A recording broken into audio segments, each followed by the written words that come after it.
Exercise your right to vote.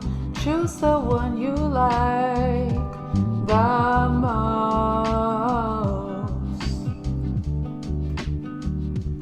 It's your individual right to choose the one you wanna fight for you.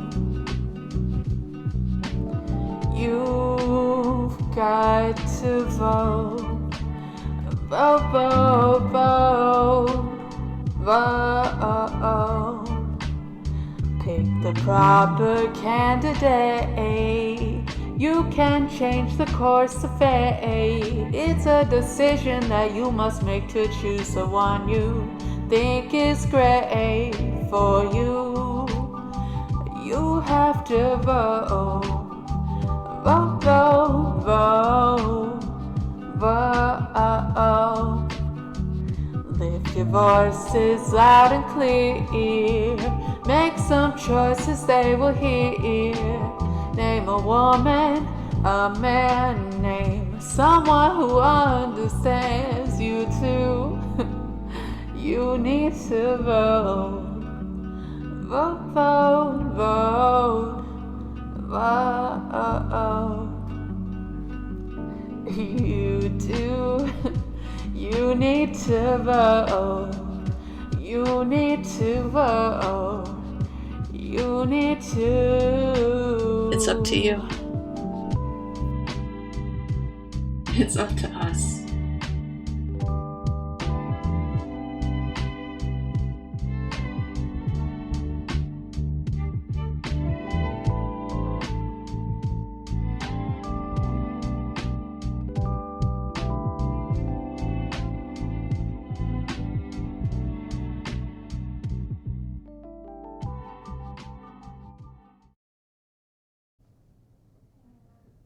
Hello and welcome to Town Meeting Television and our live coverage of Election 2020 Vermont Votes.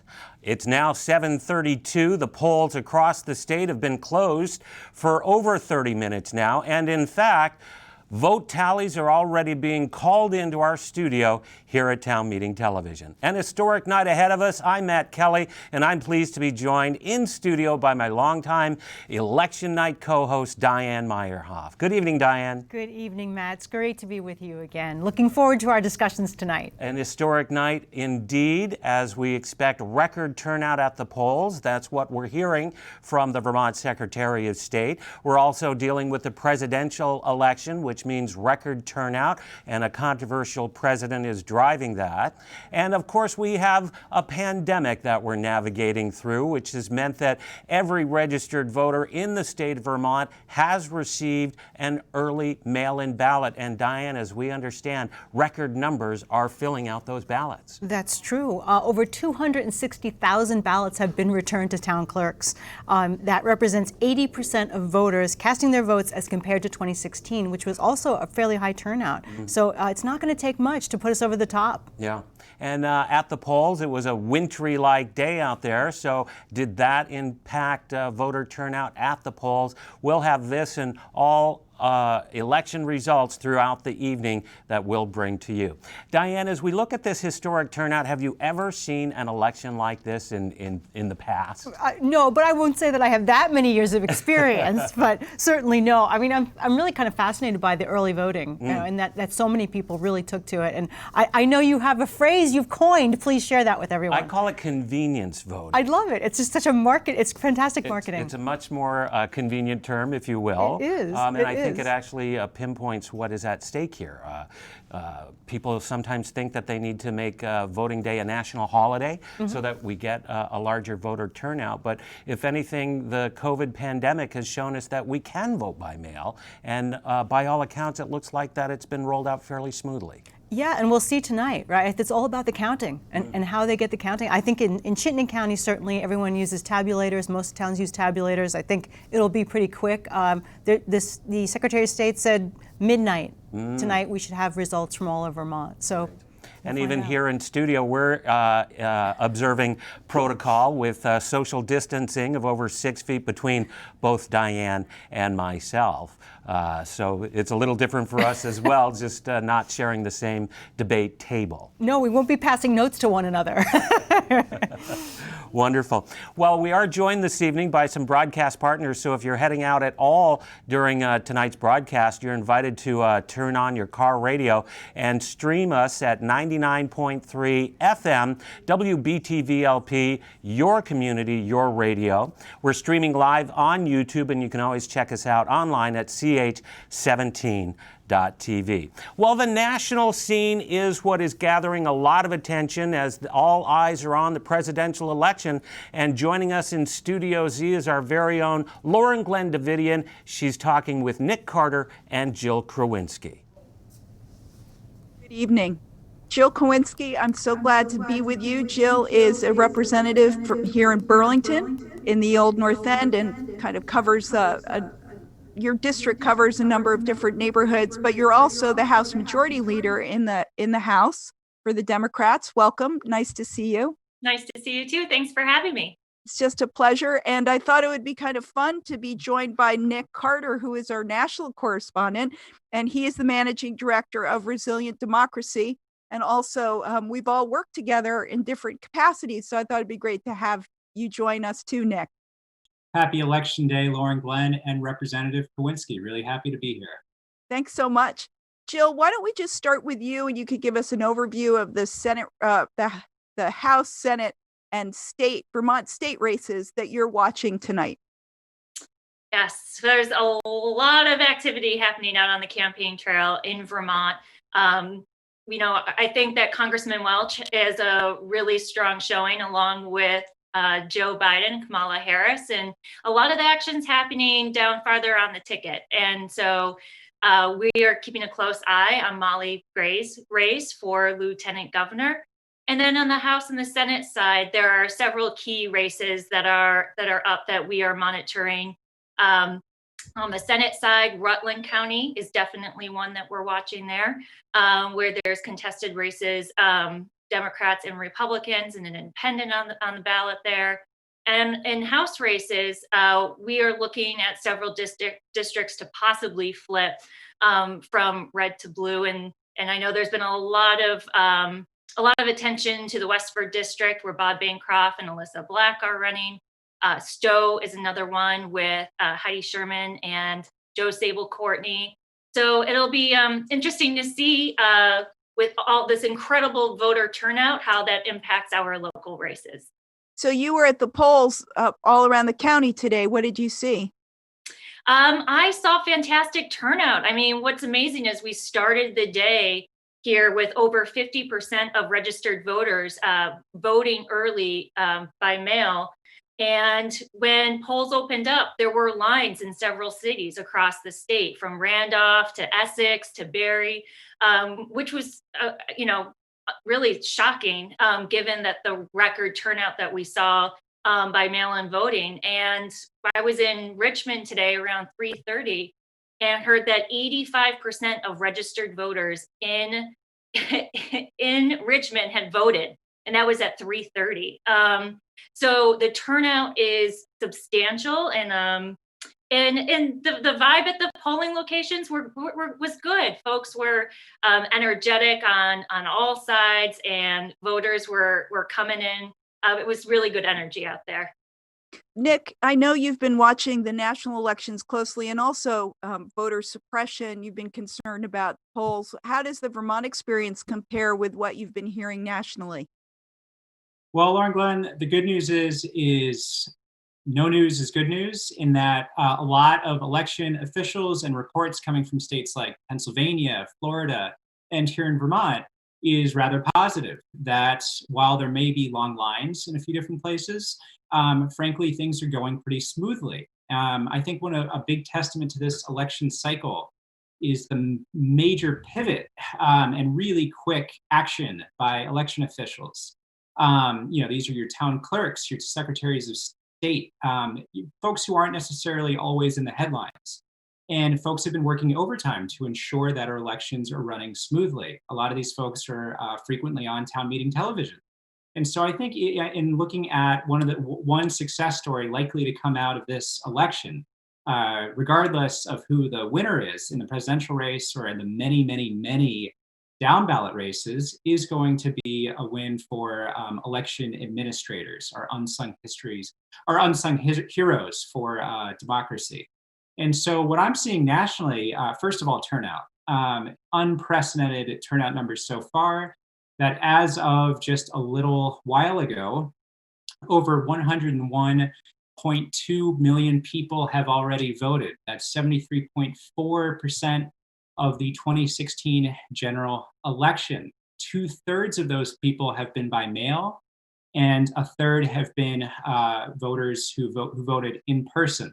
So already at this stage in the election, many states, Colorado, Hawaii, Montana, Oregon, Texas, Washington State, have already exceeded their 2016 voting numbers. And I think many more, including some swing states like Arizona, Florida, Georgia, Nevada, are going to break records as well. We'll see what happens in Vermont. So turnout and smooth elections are two pretty objective indicators that I've seen so far.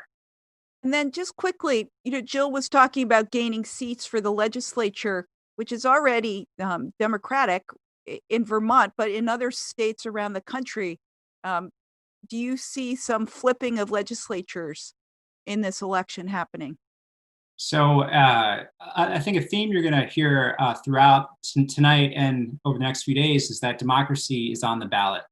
And I think in states like Arizona, Michigan, North Carolina, Pennsylvania, Minnesota, so swing states that are obviously top of mind for many people for the presidential race, you have the very real possibility you're going to see state Senate and state House chambers likely flip in a lot of those states.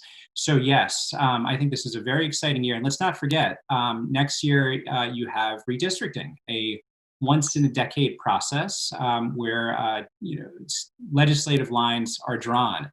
This comes after the 2020 census. As town meeting television has certainly covered, this has been a really challenging census, by far the most political that I think any of us could ever have imagined. And so the redistricting process coming up in just a couple months that Jill knows all too well is going to be directly impacted in the states by what happens over the next few hours. And so, Arizona in particular, you have a lot of energy around the state House and state Senate, as well as a number of states that are going to be very close at the top of the ballot. Thank you. Jill, anything quickly comes to mind based on what Nick said? Well, I think it's really interesting to see just the turnout across the country, and I would say that it's I hope that what we take from this and campaigning during this pandemic is that we can make it easier for people to have access to the voting booth, and I think that it'll be interesting to see how we move forward after this election with our voting laws, as well as we look at redistricting to see if some of the changes we made during this pandemic to make voting easier for people, if we continue to have those on the book. Well, I want to thank you both for joining us. Jill, I know you're going to get on to the Democratic Party, the viewing party, and Nick, we'll see you a little later this evening. Thank you so much. That's great. Thank you so much. Take care. Take care. Good to see you. Our thanks to Lauren Glenn Davidian in Studio Z and Jill Krawinski and Nick Carter for that report. We'll be checking in with LG throughout the evening for more expert analysis. Well, races that we're watching here in the state of Vermont, of course, include the governor's race, where any other year it probably would have been a horse race. But for Dave Zuckerman, it's hard to compete against the governor, who is in front of the television cameras twice weekly with COVID updates, Diane. Yeah, and 3 times a week during the lockdown. So Right, yes, right. Absolutely. And of course, there was some exciting news from the governor today, which was something itself that might have been historically important. that he indeed admitted, is that the right word? That he voted for Joe Biden for president. Wow, Yes. incredible. Yes. Well, more historic news like that will be coming in here on ch17.tv. We invite you to take us along wherever you're heading tonight. Other races that we're watching, of course, include the Vermont lieutenant governors, but also the Chittenden County Senate race, Diane, where there's a rare two-seat opening. That's right. We have 2 open seats because both Tim Ash and Debbie Ingram ran for lieutenant governor, ran unsuccessfully for the Democratic nomination. So we have 2 empty seats. We have 4 incumbents. Rounding out the Democrats is Keisha Ram, who is a former House member, and also Thomas Chittenden, who is also a South Burlington City Councilor. So we have 2. Those are the 2 Democrats who are running for those 2 seats, if you will. Question is Chris Pearson vulnerable? He came in 6th in the primary. That's just got him barely in there. So that's going to be interesting. Keisha, interestingly, came in 2nd in the primary behind Jenny Lyons, who is a long time senator. So that will be an interesting race. We have a whole full slate of Republicans as well. Right. Erica Bundy-Reddick running again, this time to run and represent the region in the State House. She'd run twice before for the North District and Ward 4 City Councilor, coming up unsuccessful in both of those races. Yep, and she's considered, obviously conservative, a landlord, and from the New North End. So that'll be an interesting race for her. Also, James Ehlers, who we'll talk about later as well. He's also running for House from Winooski. So he's also he's an independent, however, I should say and that. A person of color running as a Republican. Yes. Camelia Case Long. Wonderful. Yeah. We'll look forward to following those results really closely and giving you results tally as we know them. Well, in South Burlington, we are starting to get some results, and candidates were out and about with the F-35 being a major topic of conversation that drew voters to the polls.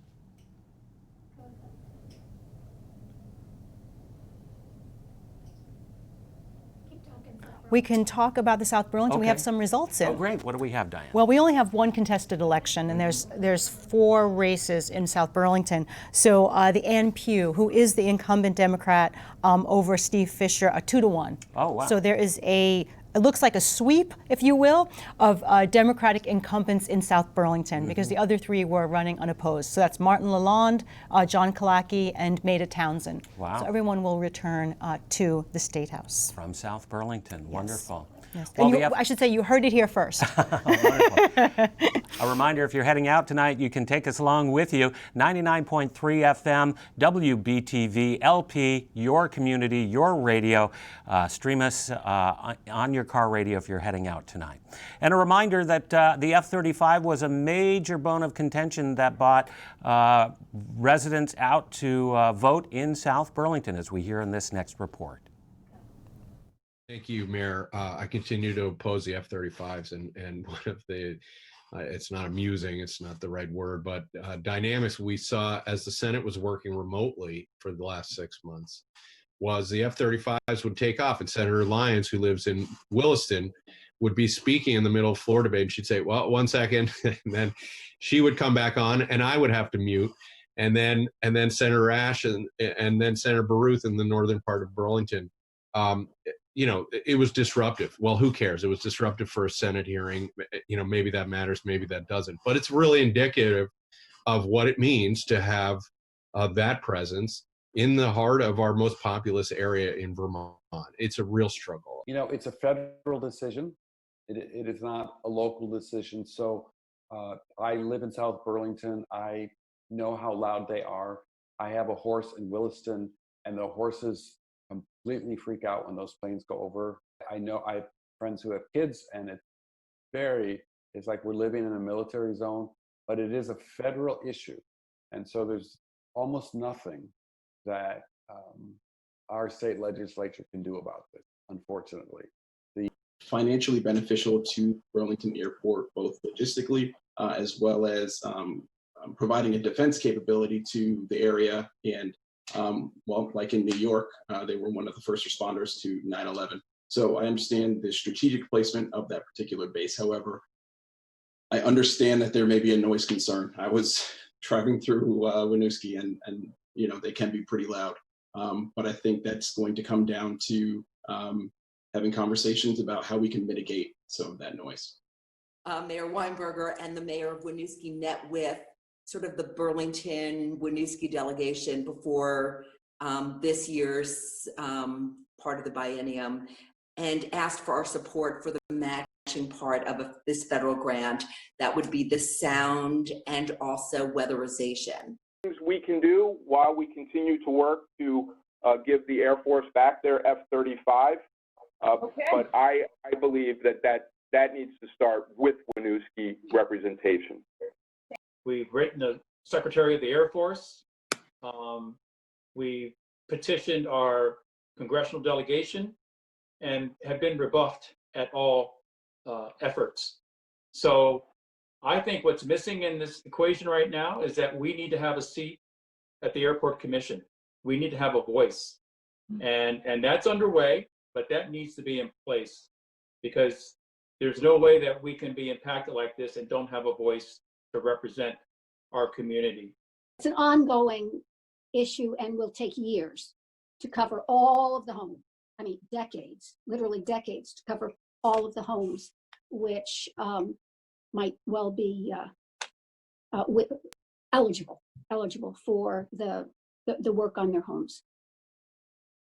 You're watching Town Meeting Television and our live election results show. I'm Matt Kelly. I thank you for joining us. Well, of course, all eyes are on the national stage, even more so in our region after Joe Biden won the 5 votes in Dixville Notch, New Hampshire, one of the first municipalities to vote in our nation. And our very own Bernie Sanders speaks about what's at stake and his hopes for the future.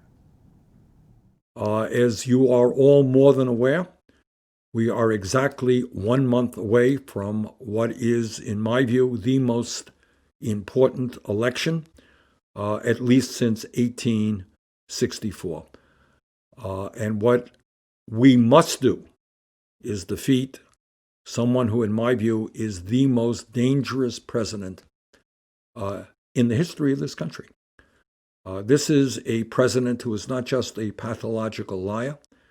This is not just a president who does not believe in science. And think about what that means when you talk about climate change or the pandemic.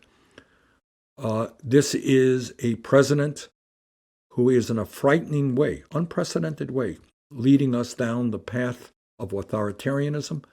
President who says, well, maybe I won't win the election, but I'm not going to leave office, who is telling the American people in the middle of a pandemic when so many folks, for all the right reasons, are voting through mail-in ballots, that's all fraud.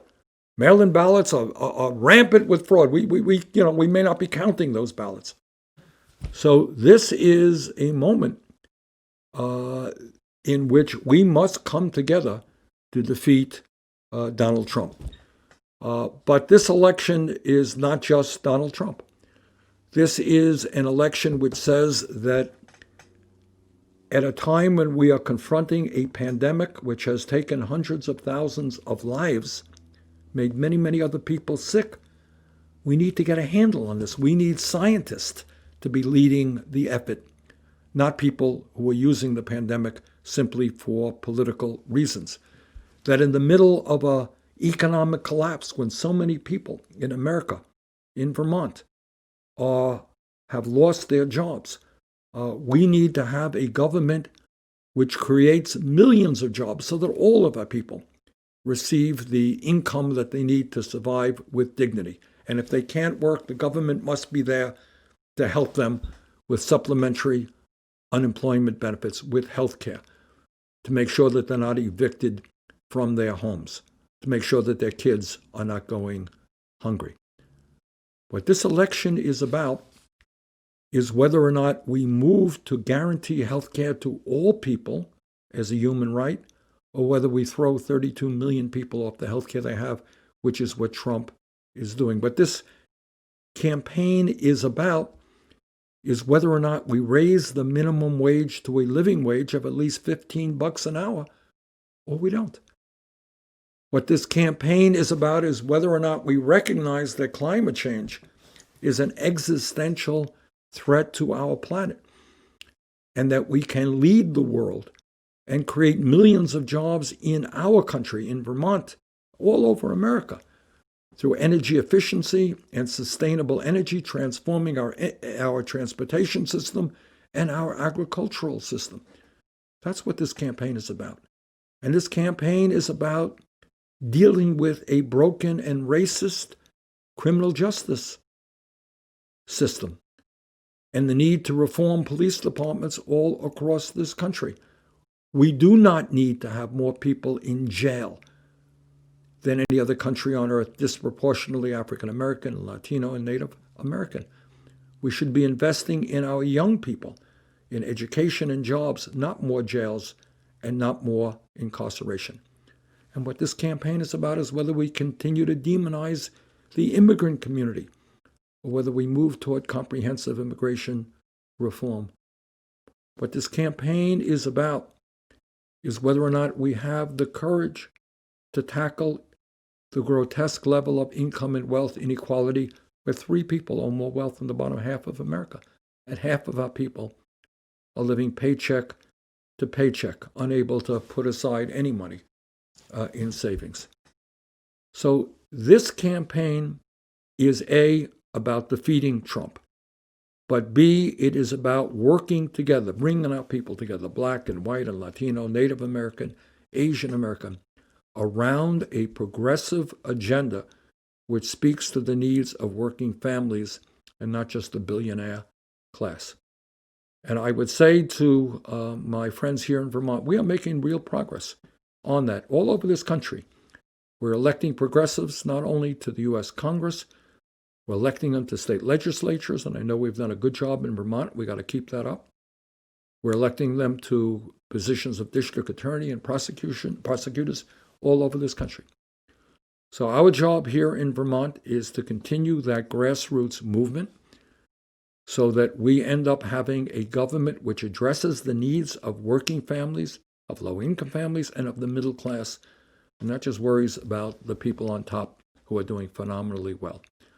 So in this unprecedented and dangerous moment in American history, absolutely imperative that all of us do everything that we can to bring more people into the political process to defeat Trump and to create a government and an economy that works for all of us, not just the few. So to everybody watching, thank you all very much for the great work you're doing. Let me thank many of you for the support you've given me personally. Let's go forward together. Let's defeat Trump. Let's transform this country. Thank you very much. Thank you, Senator Sanders. You may have noticed that results are coming in, and you see them at the bottom of your screen on our results crawl. You can also go to our website to get our latest up-to-the-minute results at ch17.tv, and results are coming in as we speak, Diane. And taking a look at the Vermont House, in fact, most of the races are uncontested, which is somewhat of an anomaly given the fact that most candidates didn't have to actually submit signatures to be on the ballot or even have to go door to door to campaign. But what we are seeing, particularly in the South End, is a contested district, and we have some early results, Diane. We do. We have results for the only contested race, in Burlington. That's in the South End, 6-5. We had Joanna Letty Donovan and Mary Sullivan both have retired, and we have our results right up there. So Tiff Bloomley and Gabrielle Stebbins will be going to the House from Wards 5-6. They were running, Tom Licata was also running, but obviously quite a bit behind the top vote getters, Tiff and Gabrielle. So that has already been, I'm shocked it's so quick, honestly. So early, it took me a little bit by surprise. Yeah. So we have 2 new House members from the South End of Burlington. Wonderful. And it is just, again, rather remarkable that many candidates ran the primary, won the primary, but then faced no opposition in the general election. So many House candidates, particularly from the Chittenden County area, are already on their way to serving in the legislature in January, Diane. That's true, and we reported obviously before about South Burlington. There are 3 incumbents that will go back that were uncontested, but also Ann Pugh, who did have a contest with Steve Fisher. She wins by 2 to 1. In her district in South Burlington. So all 4 Democratic incumbents sweep South Burlington and will head back. And I think, oh, there you go, there's the numbers. That was the only contested seat in South Burlington. And you can see the Ann Pugh by quite a large percentage in 7-2. So that covers Burlington and South Burlington. So we should talk about the remaining ones. Sure. In fact, why don't you chat about Winooski, and I'll see if that might have come in. Well, as we take a look at Winooski, it's another Vermont House race that we're watching very closely after Deanna Gonzalez gave up her seat. Hal Colston is running for re-election. There are 2 seats open, or rather 2 seats total for Winooski, with Hal running for re-election. And we have 2 candidates, very strong candidates, running for that second position, in fact, including a historic candidacy, Diane, from Taylor Small. We do. If Taylor Small indeed is successful, and we should also mention that she came in ahead of Hal Colston, the incumbent, in the primary. So that's pretty interesting. Yep. She would be the first openly transgendered person to serve in the Vermont legislature. Wow. Wow. We'll be watching closely the results from Winooski.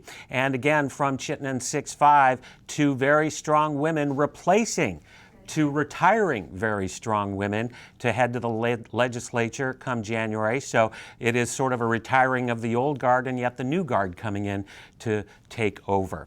Well, as our night continues, we're going to head over to Studio Z, where Lauren Glenn Davidian is speaking with Doug Hoffer. Good evening, Doug Hoffer, Auditor of Vermont. Welcome. Nice to see you tonight. Nice to be here. Nice to see you. Thank you. So you're looking forward to possibly your 5th term. How do you feel about the possibility of re-election? Well, I wouldn't run if I didn't like the work, to be very honest. So I am looking forward to it. I do enjoy the work. There's a lot of work left to do. We have a good team. We just hired 3 new people. I'm very excited about that. So yeah, I'm looking forward to it. So what kind of work is there left to do? Well, healthcare, education, the environment, energy, public safety, all the major issues in Vermont are awaiting audit. And so, for example, I know you've done some work on, a variety of different reports, but in the healthcare realm, what are you looking at coming up? Okay, well, we're working on a job right now, which is to follow on to the audit we just did of One Care Vermont and the Green Mountain Care Board. And we did that essentially because people, I think it's fair to say, don't understand it. It's quite complicated. So we did a descriptive audit to explain it. Now we are at the next level, which is a follow-on, because at present, the Green Mountain Care Board and CMS, which is the Center for Medicare and Medicaid Services in federal government, they don't really have a plan to determine whether the model is working financially. The One Care Vermont, which is the ACO for Vermont, spends almost $20 million a year administering this model. But that money is not considered at the end of each year when they estimate what the shared savings or losses are. Furthermore, it's not a bad analogy to think about energy efficiency. If you contact Efficiency Vermont and they, on your behalf, spend a bunch of money putting in new insulation, new windows, new HVAC stuff, a year from then, you will save money on your energy bill. But they don't just say, oh my goodness, you're saving $100 a month. They have to consider the $5,000 they invested in your home. The Green Mountain Care Board is not considering the money that was expended planning and implementing the all-payer ACO. So we're doing that. We're doing basically an accounting of all the money spent and currently being spent to prop up and perpetuate this model. It's a lot of money. The next one will be on the performance of the model, which we don't have the data for yet, which is another problem. Anyway, healthcare is a big deal. I'm very disappointed that the administration and the legislature have not been more focused on this. They created the Green Mountain Care Board and kind of walked away. I hate to say that, but I think that's fair. And it's only it's almost 20% of the state's entire economy. It's a big deal. It's not affordable. It's hurting families and businesses, and it's a big deal. So we don't have a lot of time. I think we Why should not? have, well, because we 30 for goodness sake. Come on. we have 50 interviews tonight, which is Okay. very exciting. So I think that we need to do a more extensive interview, but just quickly, what's ahead in the education realm? What are you looking at? Well, we're completing a job right now on the extent to which public funds are being used to pay for students going to private school. As you know, we've had a tuition program in Vermont for many, many years, a decade, for all those small towns that don't have high schools and junior highs and so forth. But increasingly, a larger number of students have been going to independent private schools. So we wanted to look at not only what the trends are in terms of students and dollars, but the extent to which the private schools are required to meet the same legal obligations as the public schools. Got it. Done within a couple of months. Well, I wish you good luck tonight. We're very grateful that you could join us. And thank you for your service as auditor. Thank you. You're welcome. That's it? That's all we got? That's what we got. Come on. I know. That's what I mean. We're going to have to do a longer interview. That would be great. Thank you. Nice to see you. Thank you so much. Okay. We've been speaking with Vermont Auditor Doug Hoffer, who's looking at a 5th term coming up. Thanks for watching. And our thanks to Doug Hoffer for his continued service to our great state. When I interviewed him in our candidate forum, one thing that struck with me, Diane, was that he really likes the work. Oh, he totally does. And I just think that's really important. It's just great to see. Well, as you've noticed in Studio Z, a lot of our interviews are being done through technology because of COVID-19. So we're zooming in and waiting to speak with Lauren Glenn Davidian from Studio Z is our very own Vermont State Representative Peter Welch. Good evening, Congressman Peter Welch. Thank you for joining us tonight. Thank you. It's nice to see you. So I think you're favored to win re-election, and we wanted just to get right to what you're watching tonight in terms of the national races. Well, I'm just like all Americans, really, on pins and needles about who's going to be the president. I mean, this is a truly existential decision. If we have 4 more years of President Trump, we're going to have 4 more years of what we've seen.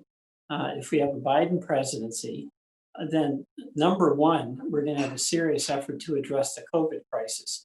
You know, Governor Scott's been doing a great job here in Vermont, and President Trump has been acting like it doesn't exist. And that is step one. Number two, we will pass with President Biden a significant aid package, which we absolutely need. Our businesses are struggling, like our restaurants, like our nonprofits. Our state and local municipal governments need some help from Washington. And individuals are trying to figure out how to pay the rent and what to do about childcare and half of education being from home.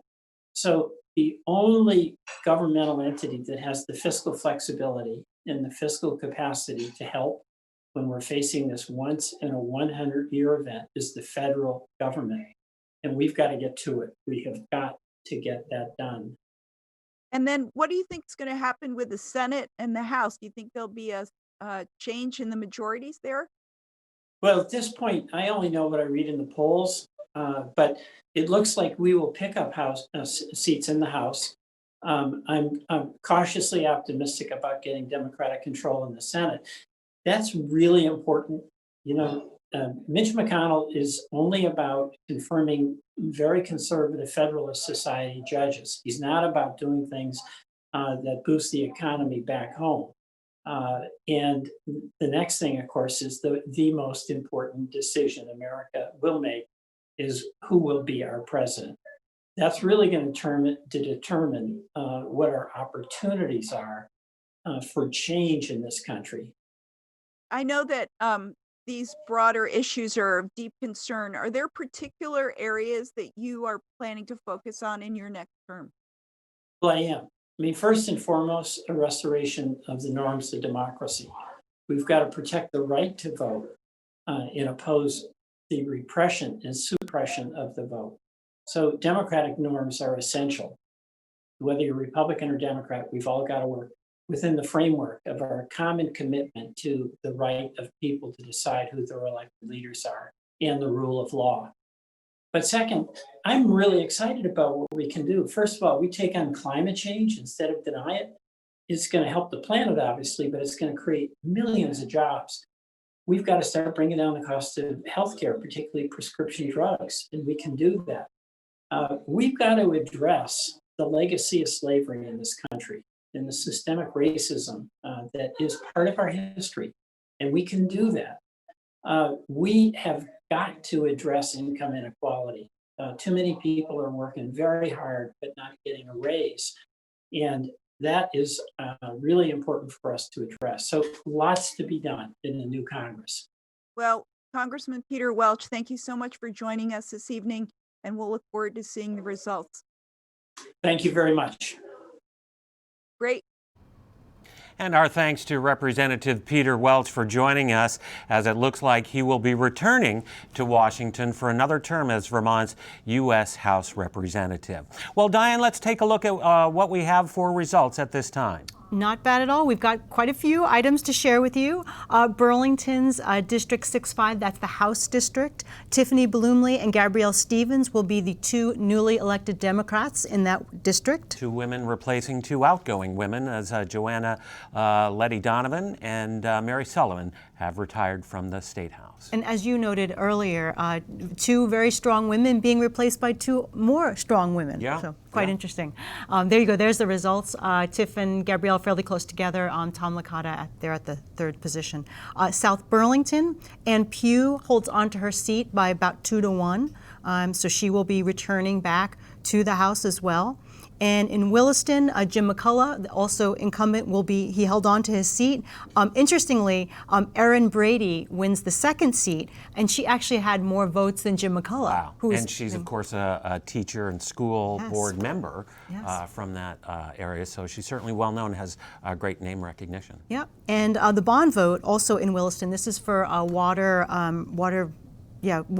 new water infrastructure, passes by 75%. Wow. So. Wow. Yeah. Well, in Williston, it is a sea change as longtime House member Terry McCaig has retired. He's served in Williston in almost every capacity. And so that means that there is this race for the second seat in Williston, which appears to have some results already. Yes, absolutely. And so Jim McCullough returns. The second seat, which was Terry's, is won by Erin Brady. Interesting, 39%. Jim McCullough, 35%. Wow. So I thought that was kind of interesting. And that's 18 years for Jim McCullough at the U.S. House representing there you go. There's the numbers. Williston there. Yeah, and going back for more.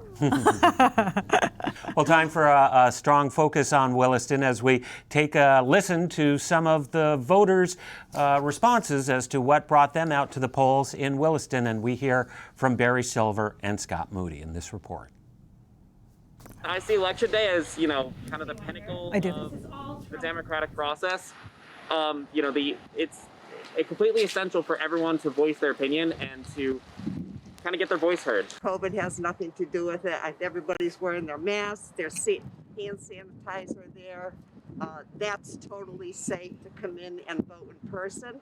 But I think it's the right thing to do. My son's waiting in the car. Wanted to show him how important it was also. He didn't really feel like coming in.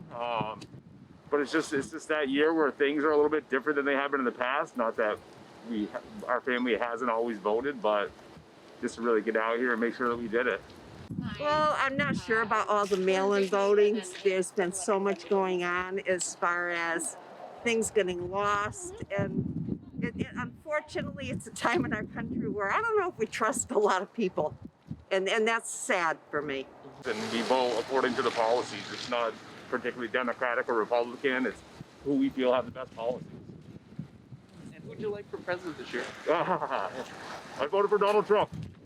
Yeah. For me, personally, Trump is Trump. He's always been the way he is. And I think people accept that, even though some people may not like it. That's his personality. He was like that 20, 30 years ago. Because we think he's been doing a good job running the country, and our 401ks are looking good. And before this COVID, this would have been a record year. And if he's elected, I think next year will be a record year. Biden has totally changed.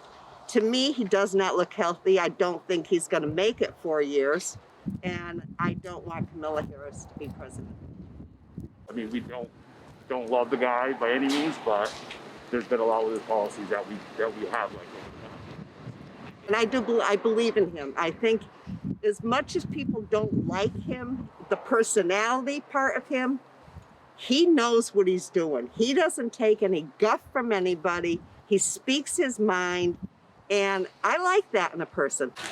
I'm a big fan of Alexander Hamilton and the people who wrote the Constitution, and our president today is trampling all over the Constitution.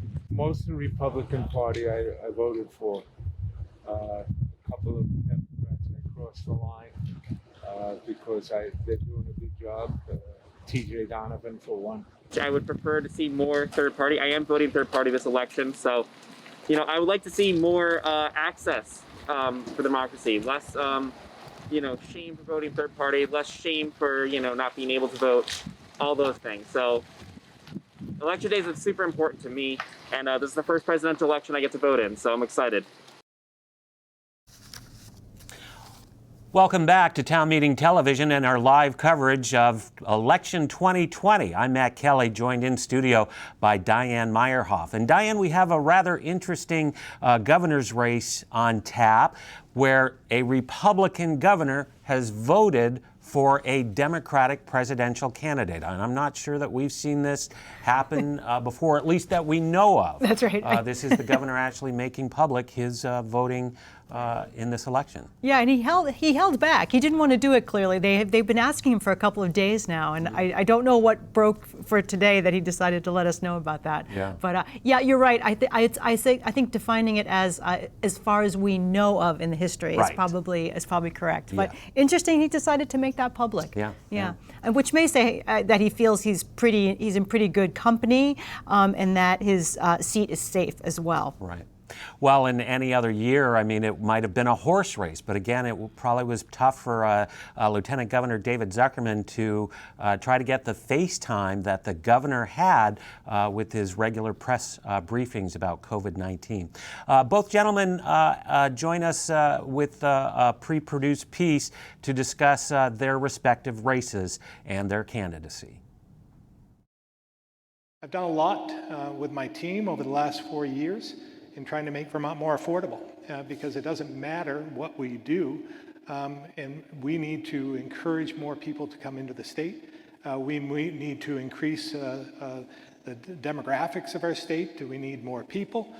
We had a workforce challenge before the pandemic. We invest in broadband in our rural communities. Not only will it be helpful for education, but people can start businesses, people could expand businesses, people could relocate businesses to our rural areas. Broadband is an important issue, but we're going to need some help from Congress on that, an REA approach, because it's going to cost hundreds of millions of dollars. All of us agree broadband is key to developing the economy in the future, but it's going to cost money.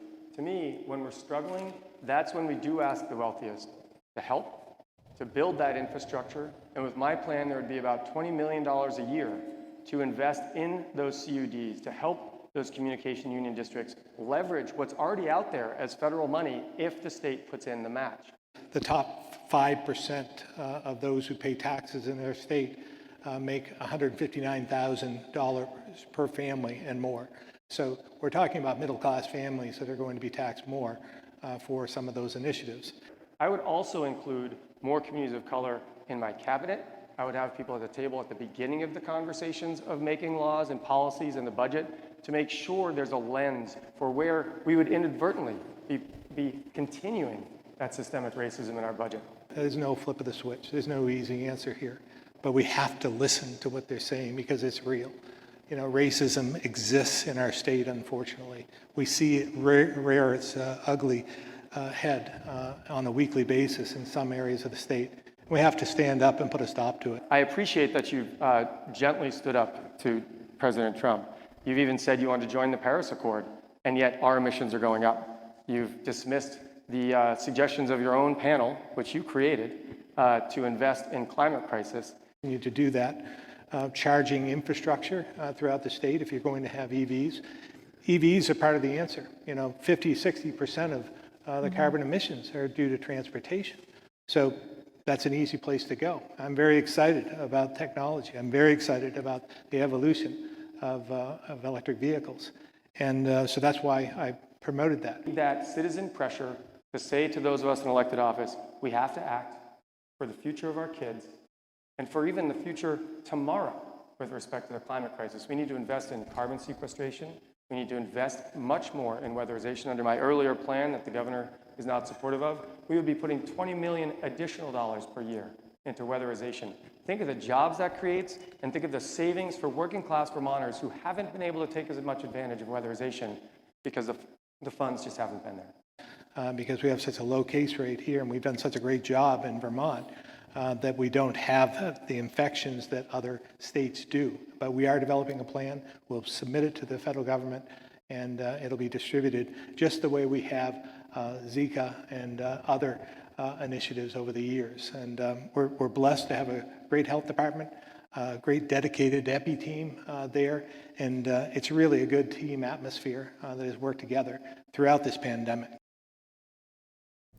You're watching Town Meeting Television and our live election results coverage for 2020. I'm Matt Kelly, joined in studio by Diane Meyerhoff. A reminder that you can go to our website to check out up-to-the-minute election results at ch17.tv. And if you're heading out at all tonight and you want to take us along with you, you can enjoy us on your car radio as we're streaming at 99.3 FM WBTV LP, your community, your radio. And as we head now to take a look at other results, we'll first head to Studio Z, where our own Lauren Glenn Davidian is joined by Amy Sullenberger to take a look at the upcoming legislative agenda. Amy Schellenberger, so glad to see you tonight. Hi, happy election night. Thank you. Amy, you're the principal with Action Circles, so you spend a lot of time under the dome. This pandemic period's been a little strange for you, hasn't it? Yes, it's been very strange. Like nothing we've ever seen before, as they say. And you've worked on a number of state level campaigns. Have you gotten any sense of how the candidates have been approaching campaigning during a pandemic? Yeah, I think it's been a real challenge for the candidates, because the main way you get votes is to interact with voters in person in Vermont, door knocking and going to events, and that's been really challenging. So there's been a lot more calling and texting and using volunteers to reach out to their neighbors. And also, I think a lot more sort of outdoor visibility events, which has been kind of fun in one way. So, do you think that Phil Scott is a sure winner this year, given his performance during the pandemic?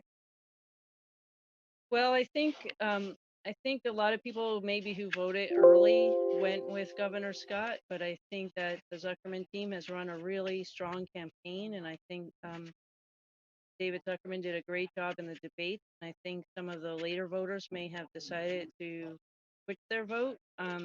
Also, I think the blue wave might help a little bit, so it's hard to say. And the Molly Gray, Scott Milne Lieutenant Governor race is an interesting one. Do you think that will be close? What's your view on that?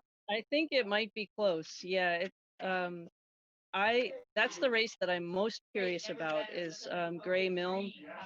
Scott Milne surprised us all last time he ran, and I think Molly Gray has had some challenges. She's also run a really good campaign, so I think that race could go either way. And then, what about the state Senate races? Have you been looking at those, or you see any? Yeah, I'm changes? really curious about Chittenden County, of course, with some of the incumbents some of the current senators retiring. And I'm also really watching Rutland County Senate. I'm interested in what will happen there for sure. And do you see the legislature focusing on anything innovative in the next biennium? You mean in terms of policy or technology? Let's say policy. I hope so. But I think I think that watching the legislature during COVID, what I really noticed was they really stepped up in terms of doing what they needed to do for the people of Vermont, but they really narrowed their focus to that sort of emergency response. And I think it kind of depends on what happens with COVID as we go into the new legislative session, because frankly, people only have so much capacity.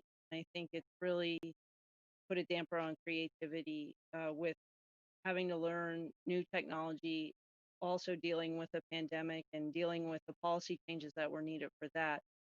So hopefully now that folks have some new skills with regard to meeting virtually, that might open up some possibility, and also, fingers crossed for the pandemic going down. Well, Amy Schollenberger of Action Circles, thank you so much for joining us. Thanks for having me. Just a pleasure. Always Good great luck to all the candidates. Thank you so much. Hi everyone, my name is Enrique Balcázar. I'm part of the Migrant Justice. Migrant Justice is a dairy farm worker organization based here in Vermont. Our mission is to build voice, capacity, and power of farm workers to fight for human rights and economic justice. 4 years ago, CCTV giving us a great space that allowed us to do the first Spanish program for farm workers in Vermont.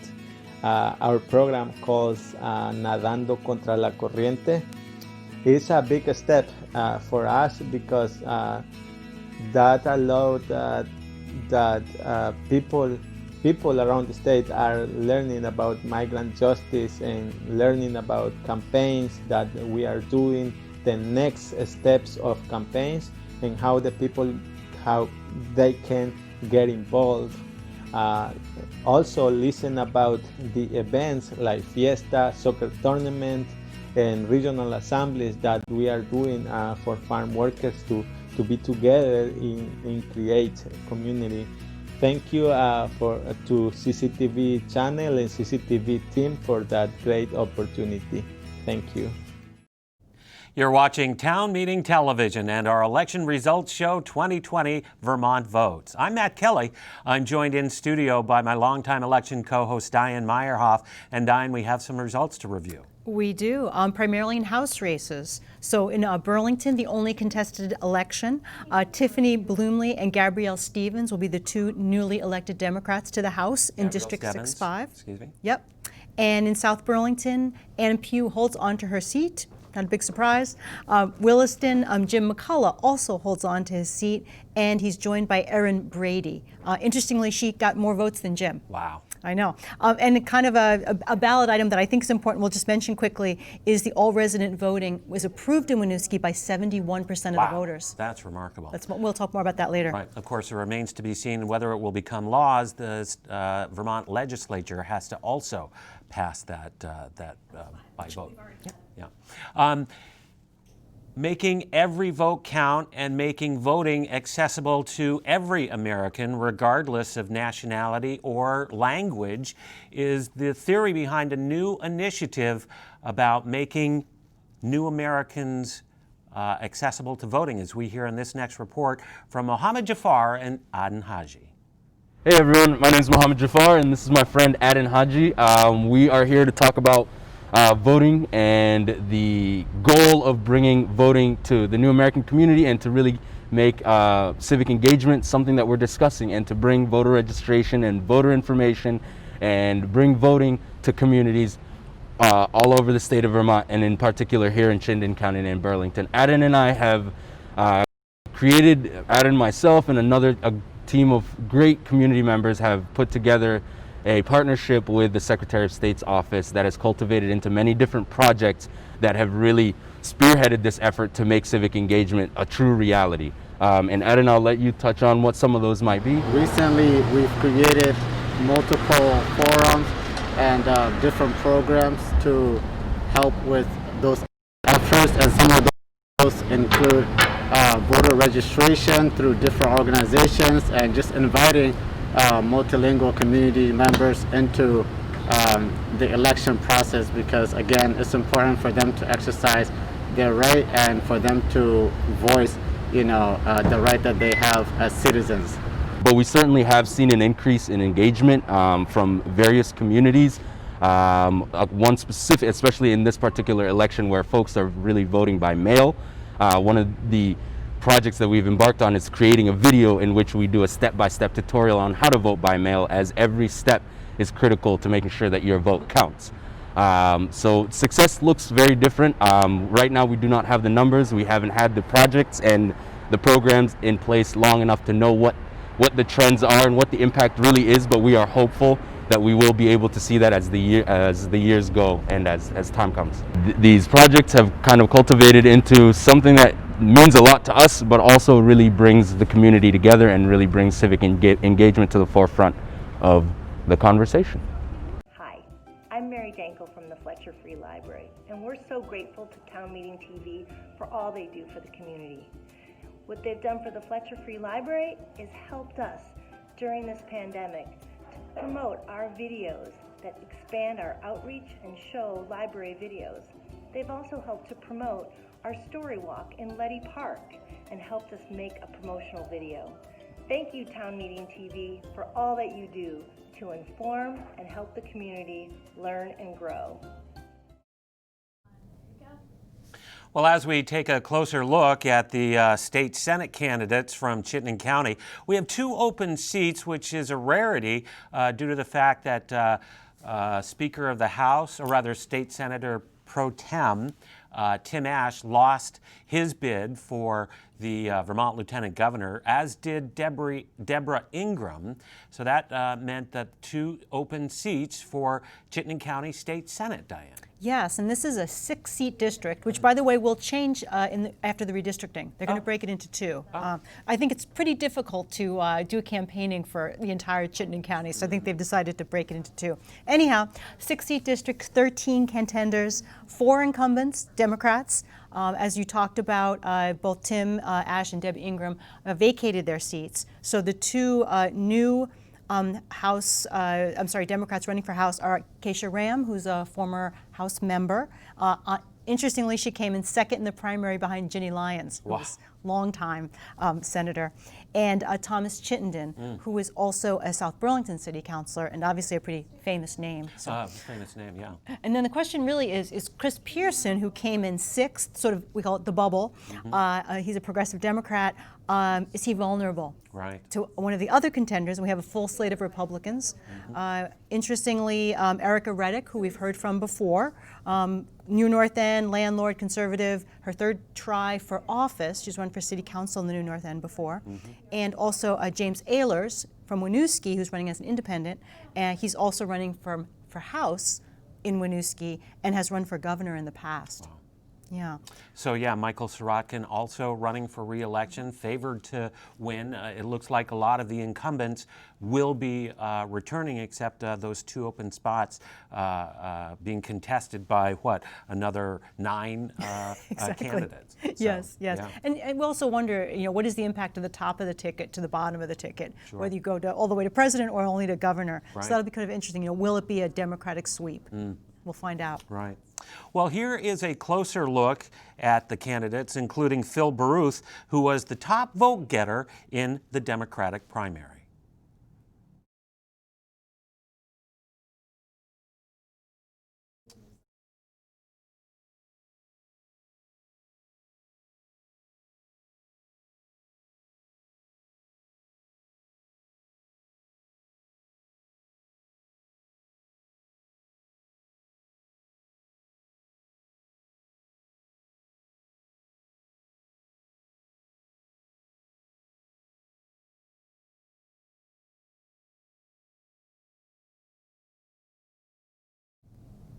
And we apologize for technical difficulties with that report. Diane, let's take a look at some of the results that we have for the Chittenden County State Senate races. Yeah, so I think we're going to bring up our results page. If you look at our website, which is ch17.tv, yes, correct. Finally I get these right. Here we go.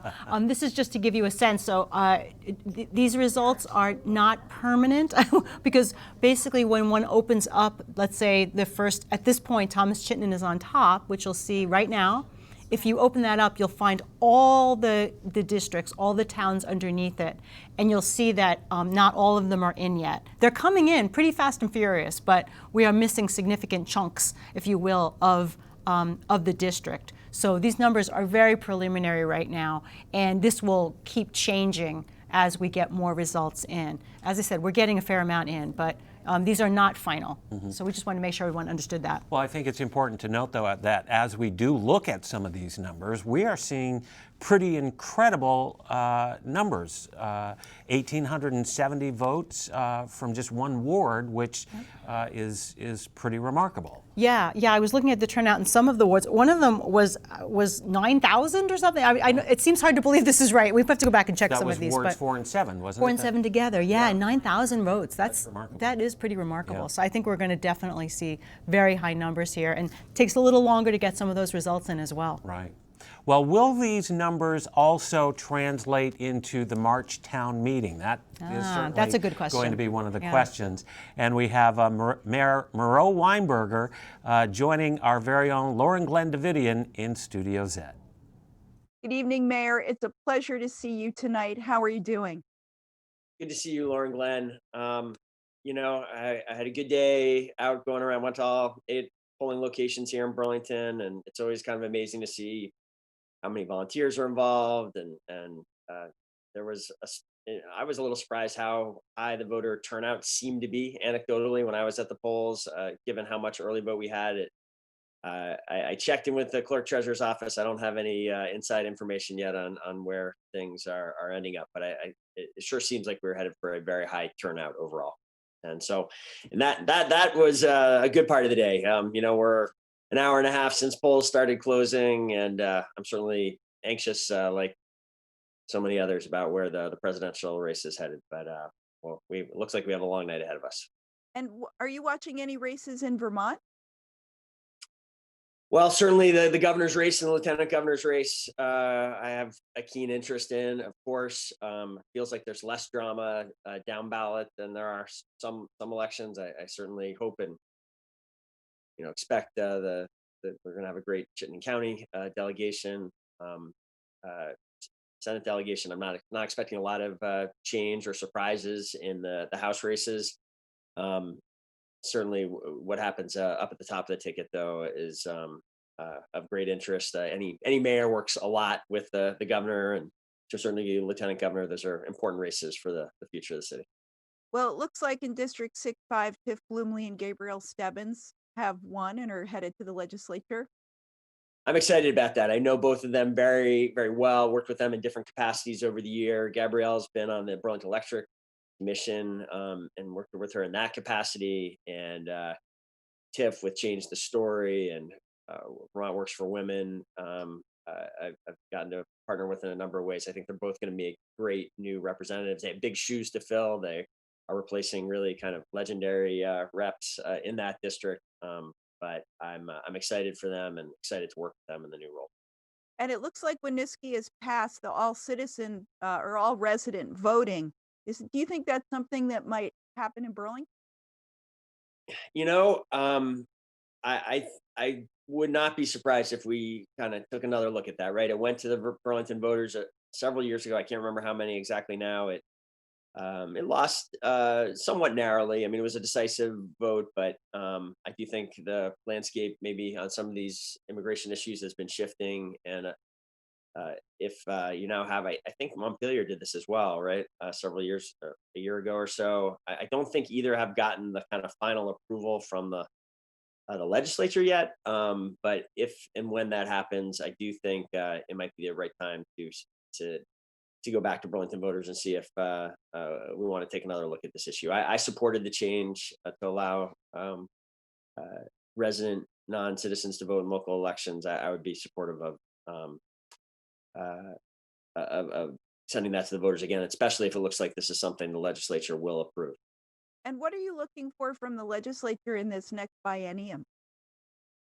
You know, Lauren Glenn, good question. We've just starting to kind of, turn our sights to that. These times we're in right now are so intense with the fight against to contain the virus, to deal with these economic shocks. We've been, we were certainly very engaged with the legislature, and there was a number of funding issues in this session that just ended that we appreciate the action they took. They made an important extension for the city with our 2 tax increment financing districts, which was an important decision on their part. It allows us another year to basically push forward infrastructure projects. And so that was very much appreciated. Looking ahead to the next session, honestly, Lauren Glenn, I haven't really, I think we're still going to be battling with big financial issues related to the pandemic. I think certainly, depending on what the federal government does, there could be a lot of money coming through the state to local projects and municipalities. I think I tend to think we're still going to be very focused on the pandemic and related economic issues in the months ahead. And this March is a town meeting where I think it's a mayoral election. Are you planning to run again? Well, Lauren Glenn, it is an election year every 23-year mayoral cycle. I've been saying to people, I want to get through tonight's elections, and will have then start turning my attention to March, and I'll have a clear statement on that in the quite soon. But tonight and in the weeks and months leading up till now, I think the election focus has properly been on statewide and federal races, and we still got a few more hours of that to see exactly where everything lands. Yes, we do. Well, thank you, Mayor. We really appreciate your time. Thanks for having me on, Lauren Glenn, and thanks for doing this. It's a great lineup you have through the evening. I'm going to try to be paying attention to it while also jumping. I've got like 5 screens going here. It's a tense night. I think that's the American way. Thanks so much. Thank you. Good night. Thank you, Lauren Glenn, and thank you, Mayor Moreau Weinberger. All eyes after tonight will be looking ahead to March and town meeting. Will he run for re-election? And if so, will he be challenged by Tim Ash, who departed the State House after losing his bid for Vermont Lieutenant Governor? It's certainly a very good question. What is Tim going to do now? Right. I don't think he expected to be in the position that he's in right now. So I don't think that's his name has certainly been floated by a number of people. Not so much by him, I don't think, at this point, but certainly there seems to be a little teeing up there. Right. It could be a rematch of elections past. Yes. Well, Diane, let's go ahead and take a look at what we have for election results. Yes. So we've got the House races, and LG and the mayor just talked about. We're going to do. Yep. Okay. There we go. Sorry. We can talk about Burlington 6-5. It was the only contested election for House in Burlington. Tiffany Bloomley and Gabrielle Stevens will go back. Oh, I'm sorry. Are newly elected Democrats in that district. Gabrielle Stebbins. Stebbins. I apologize. Stebbins. This is my bad handwriting. Okay. South Burlington, Ann Pugh holds onto her seat.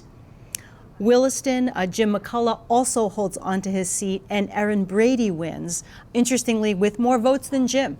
Jim thinks he's doing a good job. In 18 years at the State House, he'll go back for 2 more. He certainly will. Also in Williston, the bond vote for the water infrastructure improvements passed by 75%. Clear interest in that. Wow. And in Winooski, also talking about the all-resident voting that we chatted about earlier, 71% approval. Remarkable. That's a lot. Again, it has to go to the legislature. In order for it to become law. Absolutely. So there it is. That's the local election, 71% to 29. Yeah, by quite a bit. Wonderful. Well, the merger with Essex is once again on the village ballot. And earlier today, we caught up with a number of voters to hear their opinions. And also, we spoke with Elaine Haney, who outlined what the initiatives are all about. And as we hear in our next report. Why did you choose to vote in person today? I just feel more comfortable with voting in person. I have more confidence that my vote's going to be counted. I've always done it in person, and I just feel more comfortable that way. So I had a paper ballot that they sent in the mail, and I never ended up filling it out.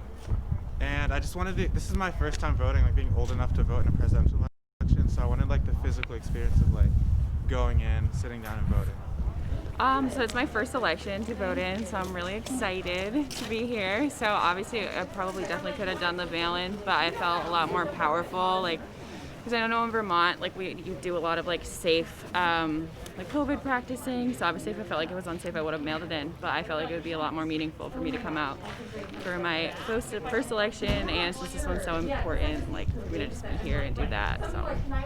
Why do you think it's so important to vote? It's a right that we have in this great country, and it's a right that many people have fought and died for, and I think it's disrespectful to those people to not exercise that right. The world's, we all know how crazy the world is right now, so as much as our system, I think, is broken, we all have to do this. This is our option for fixing it, this is what we're provided. So I'm here to try to do what I'm given to do. That's it. Yeah, same. I just feel like it's my civic duty to vote, so.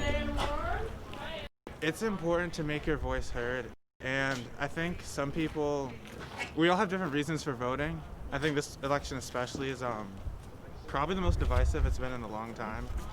And it's important that your voice and your opinion is heard, and that you stand up for what you believe in for yourself, but also what you believe in for others, and vote for the candidate who you think is going to represent America best. Our country is very important to me, and my ideals, our country's ideals are very important, and I wanted to make sure I cast my vote because it is my right as an American citizen. Do you think currently the country is going in a right direction? Just in a general sense, I think we have a great change of awareness that I'm hopeful will start to push us in the right direction. And that is more hopeful, or at least in my opinion, a better state than we were at least in the last 10 to 15 years that I've been conscious of that type of question. Do you have any specific feelings on the Essex merger question? Yeah, I think it's good. I live in Essex Junction, so there's a merger, so I think it's good for house owners. Maybe the tax will go down, so that's what I have a feeling. Yeah. All right. Yeah, I'm happy for that. Yeah. That happens. That's good. Not fully, but I kind of like them separate, if not the name alone, but yeah. I've lived in the village now, this time, 28 years in the village. We were here once before. I actually used to be a police officer here back in 1969, 1970, when the village had its own police department way before the merger, but then job-wise we left, but we came back 28 years ago. And I was always kind of, I don't know how to exactly describe it, the town village part, especially the part about paying taxes, the 42% or whatever it is of the town budget, to me it always looked like taxation without representation instead of duplication. I know we have the trustee system, we have the select board system, but how about one government for everybody? And you have representatives from each, the town and the village that can work these things out. So this November, both the village and the town will be voting on whether to move the budget approval to Australian ballot. Like most other Vermont towns, Essex has been using town meeting as the method to allow residents to legislate. And what that means is we have that town meeting gathering where people vote on the budget from the floor, and they can make amendments to the budget and then vote on an amended budget. However, with a town as big as Essex at almost 22,000 people, that's really not the most representative way to approve a budget, because our turnout for town meeting is generally around 200 people. And so you have about 1% of the registered voters approving a $15 million budget for 22,000 people. And that just isn't fair. So for years now, residents have been asking for the budget to be approved by Australian ballot at the polls, just like we vote for people to fill elected office. And so that is on the ballot both in the village and it will be on the ballot in the town. The village residents are voting on a merger charter, on whether to merge with the town of Essex. Depending upon the outcome of this vote, if it's a yes vote from the village, then that will bode well for working together to put it on the ballot in March for the town. And if both of those votes pass, then we will proceed to send the charters down to the legislature, and the legislature will help us true up the small differences between the two charters. The village's version has an odd numbered board, and the town's version will have an even numbered board. So that's the big difference between the two. Otherwise, there's very, very, very little difference. It's very small stuff. What's next is we'll see what happens with the Tuesday vote in the village. And the select board is taking commentary and feedback from residents on the town version during the month of November. And we expect to have a vote on December 7th, whether to put the town version of the charter on the March town meeting ballot. This charter that we've worked on together for 2 years at this point, all the previous other efforts at merger really just didn't have the level of work that has gone into this one. It makes sure that we have equitable taxation and equitable representation, and it really, I really hope that the residents see it and understand that what we're trying to do is move Essex towards a more sustainable future, both fiscally, operationally, and in every other way. Hi there, my name is Emily Coyote and I've been teaching children's yoga and adult yoga for almost 2 years now. And it's been awesome working with CCTV, especially in March when everything came to a standstill, because it just gave me a purpose and it gave me a little light in these kind of dark times. And so I also hope that I was able to share some light and some laughter with the community. So thank you very much. And we thank Essex Select Board Chair Elaine Haney for that report outlining the ballot initiatives and what's at stake with the merger. And in fact, Diane, we do have some results about that merger question. We do. It looks like 74% of Essex Junction voters voted in favor of the merger. Wow. That's a big number. You know, this has been going on for a very, very long time. Yeah. And they also passed 78% to do the budget via Australian ballot. And that basically allows, when the town is merged, 22,000 residents for everyone to have more of an opportunity to vote rather than at town meeting. Where maybe 200 people show up and pass a budget. Exactly, of 1%. How many millions? Yeah. So it seems like that all aligned really, really well. Wonderful. So that's great. And we just got results in for District 8-1. So just a second ago. So this is hot off the presses. Mary Beth Redmond, the Democrat incumbent, will return to the House, and this is a 2-seat, I believe, right? Tanya Wiechowski will also go to, the House for Essex 8-1.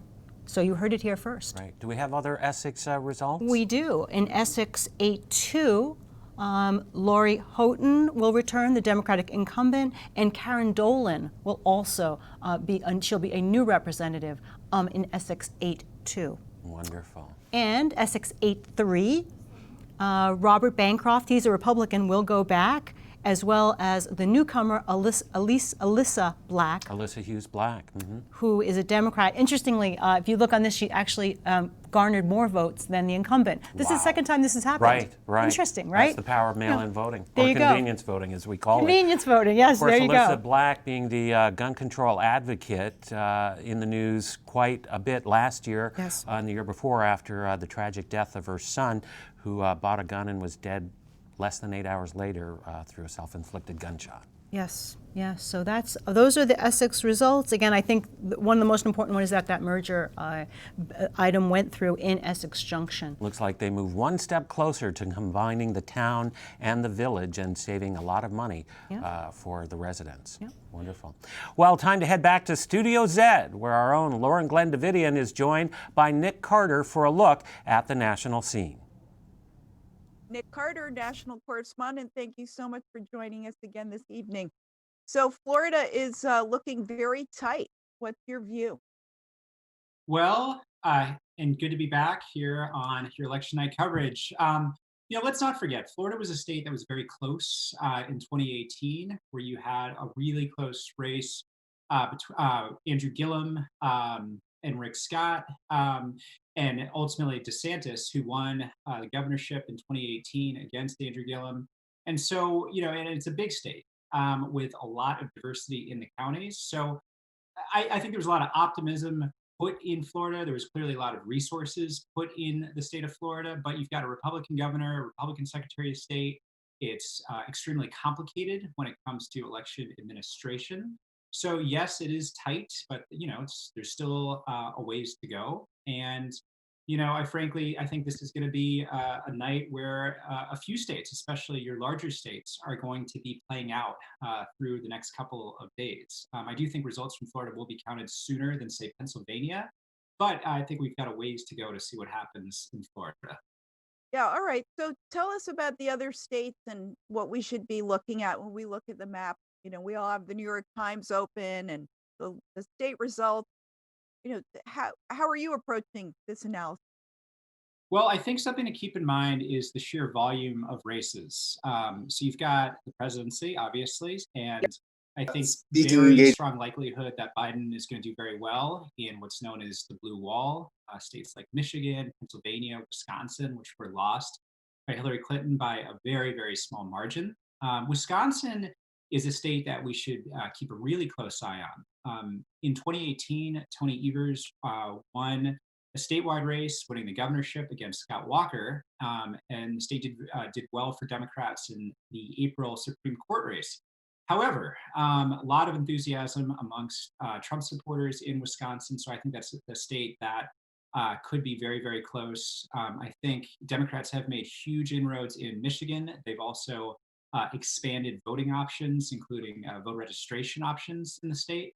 But again, also a lot of enthusiasm amongst Trump supporters in Michigan as well. So, your blue wall states. And then, of course, if we look at the Sun Belt, so states like Arizona. Arizona hasn't been won by a Democrat since, 1996 with Bill Clinton. And you also have a lot on the ballot there. You've got a U.S. Senate race, as well as a state House and state Senate that many people think is going to potentially flip. So going down the map a little bit to Texas. Texas, a few months ago, I think very few people would have thought that would be in play. But I think right now Texas is very TBD in terms of who is going to win that for the presidency. You also have an extremely contested U.S. Senate race with MJ Hagar against John Cornyn. And there's also the opportunity to flip the state house in Texas. Harris County is seeing unbelievable voter turnout, but also a lot of election issues playing out in real time across the state. Next door in North Carolina, Cal Cunningham is doing quite well against Tom Tillis. There's a very good chance that that seat flips to a Democrat in North Carolina. You also have the state Supreme Court, as well as state House and state Senate in play.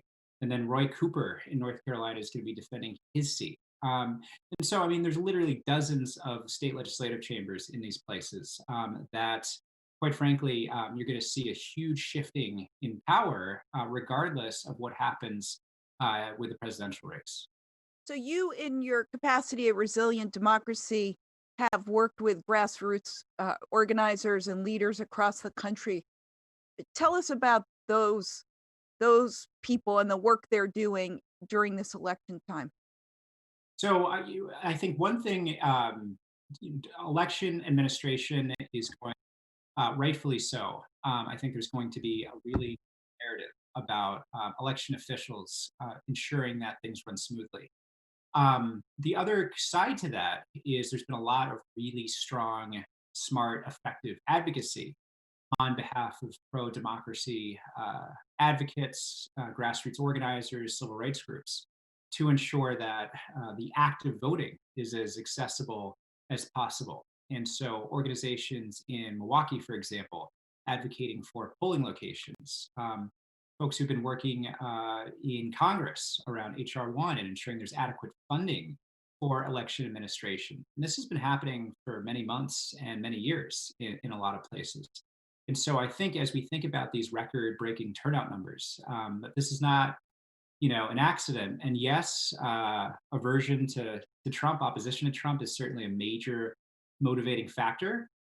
But also, there's been a lot of really, really hard work to ensure access to the ballot, to ensure that people can vote, they can vote early, and they can vote in a way that does not put them and their families in harm's way with the pandemic. There's been some mixed reporting on the turnout of young people. What are you seeing?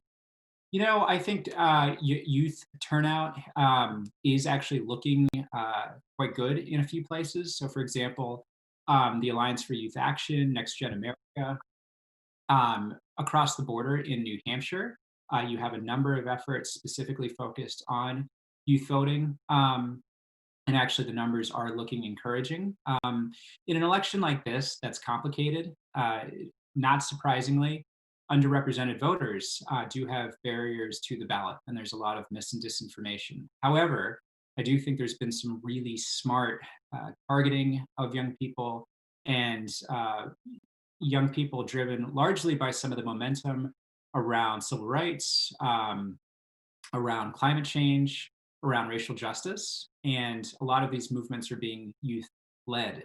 So I actually see a lot of really strong youth driven programs. Take the Sunrise Movement, for example, which is running a really smart electoral program this cycle. So, I actually think this is going to be a more encouraging year for youth voting going into the last few hours of the election. And just to wrap up, it sounds like what you're saying is that there's sort of the top level of the presidential race and how that's going, but then there are these legislative races all across the country that are showing a real blue tide. Indeed. And you have a diversity of candidates, including young people, people of color, non-traditional candidates in many places. And there's a lot of enthusiasm for that. So, it's an exciting election, largely because I think you have not only just the volume of dynamic candidates, but people who've been volunteering, donating, advocating on behalf of these races. I mean, you have a lot of energy around Supreme Court races, for example, in states like North Carolina and Michigan. And we have to look at these as connected. What happens in a state house, what happens in a city hall in a non-electoral year has very direct implications on presidential races. And so I think this year that's really going to play out. I mean, look what's happening in Pennsylvania. If you didn't have a Democratic governor in Pennsylvania, you'd have a very different dynamic playing out there with a presidential race, as well as an attorney general and a secretary of state. And so you're really seeing the impact of those down ballot races play out this year. Well, Nick Carter, our national correspondent and managing director of Resilient Democracy, thank you so very much for joining us tonight. Pleasure to be here. Thanks for having me. Thanks so much. You're watching Town Meeting Television and our live coverage of Election 2020 Vermont Votes. I'm Matt Kelly along with Diane Meyerhoff in studio. And Diane, let's go ahead and take a look at Winooski, where we had a historic run by a candidate as well as a rather important ballot question. Yes, absolutely. This is the House race in Winooski. We have Hal Colston, who is the Democratic incumbent, who is looks like he will be returning. We'll talk about these results that we have up here right now. Taylor Small if she is indeed elected, and these numbers are not final, I should just want to make sure I say that, she will be the first openly transgendered person to be in the Vermont legislature. Wow. So certainly president. So what you're looking at right here is that this district encompasses Winooski and a very small part of Burlington, Ward 1. Mm-hmm. We have the Winooski numbers in, but we don't have the Burlington numbers in yet.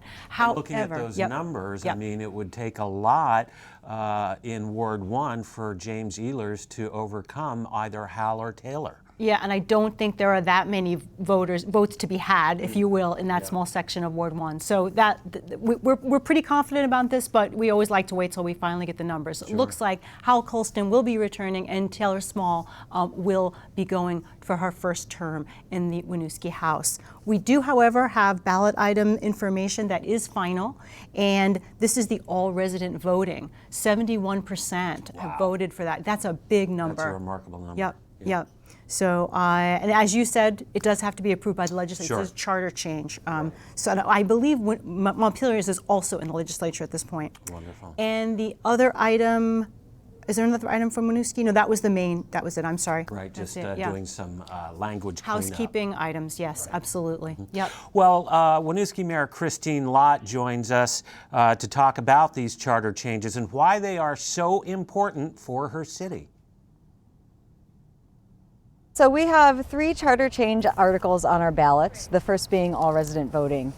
That's a concept that's been under discussion for a couple of years now in our community about whether we should expand voting on local issues to everyone that lives here, regardless of their jumped the gun. citizenship status. I want to say it's 8 to 10% of our voting age population is not currently a U.S. citizen. And so folks want to see those residents be enfranchised to be a part of the decision-making process in their community. All along, there are folks who are very supportive and they really want to give everyone a piece of the process here.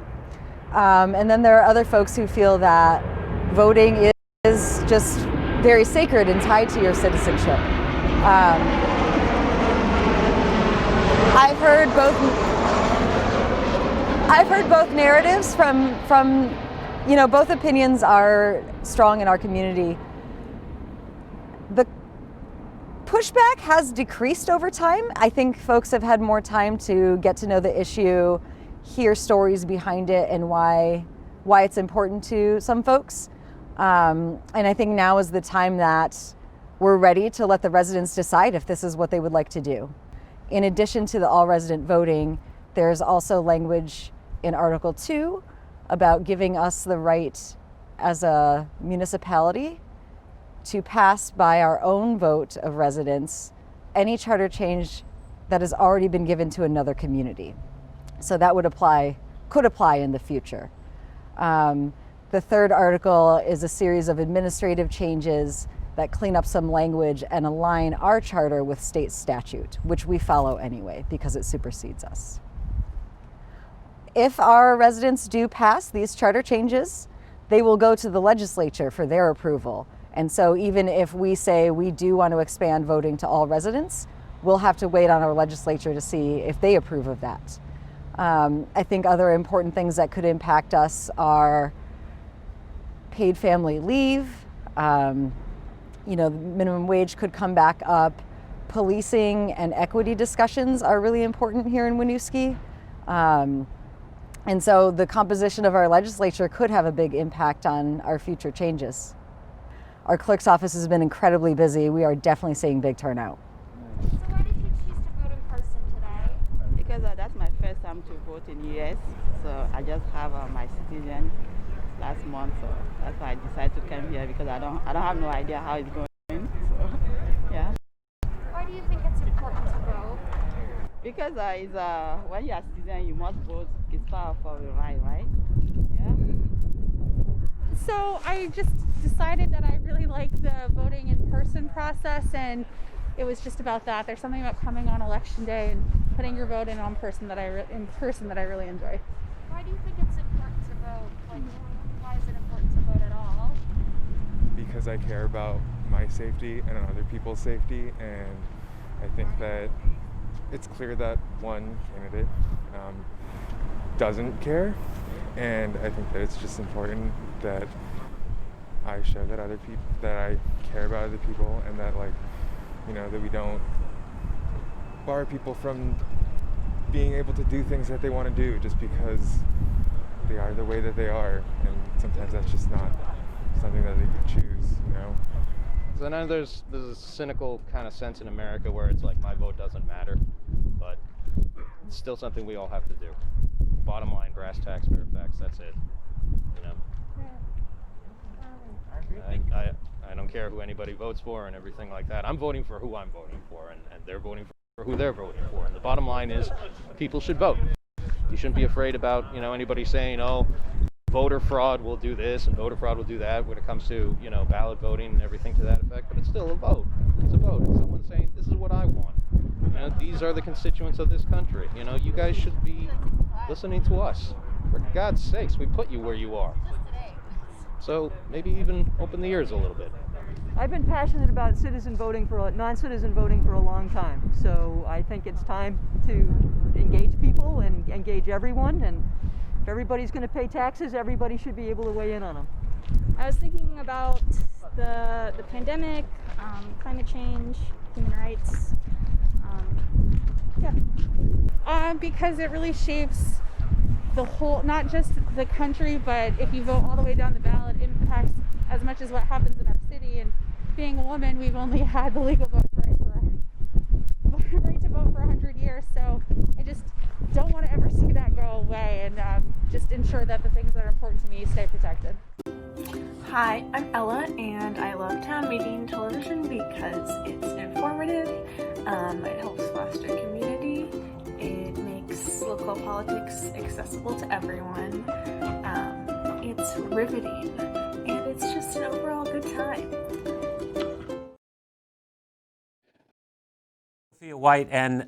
Sophia Walker and Aidan White with that Exit Voices pieces in Winooski.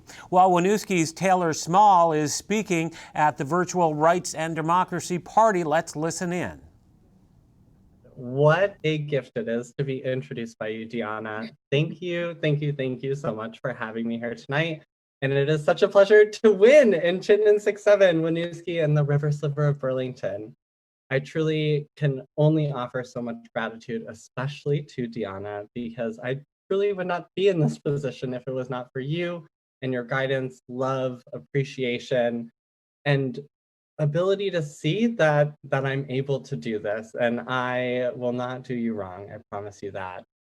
I also am truly grateful for my mother in supporting me and my partner, Carson. And of course, Keisha Ram, who has been an extreme mentor and support and really showing that young people can make this change and we can move into these positions of power, especially when we hold marginalized identities. So I'm elated to be going into the State House come January and ready to make this progressive change with you all. Truly. Thank you so much for having me tonight. So fantastic. And so. And congratulations to Taylor Small on her historic win. Diane?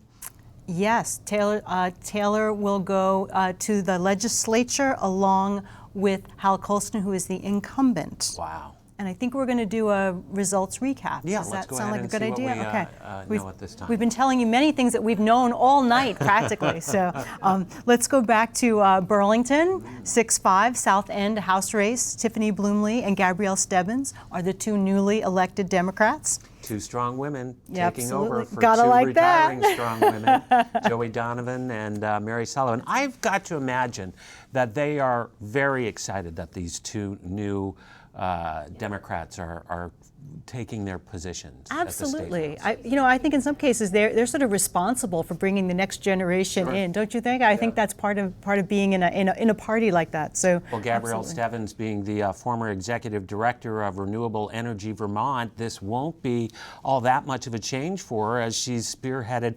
at least 6 different bills through the State House. That's right. That's right. So, okay, so that's the south end of Burlington. We have in South Burlington, Ann Pugh, the incumbent, holds her seat.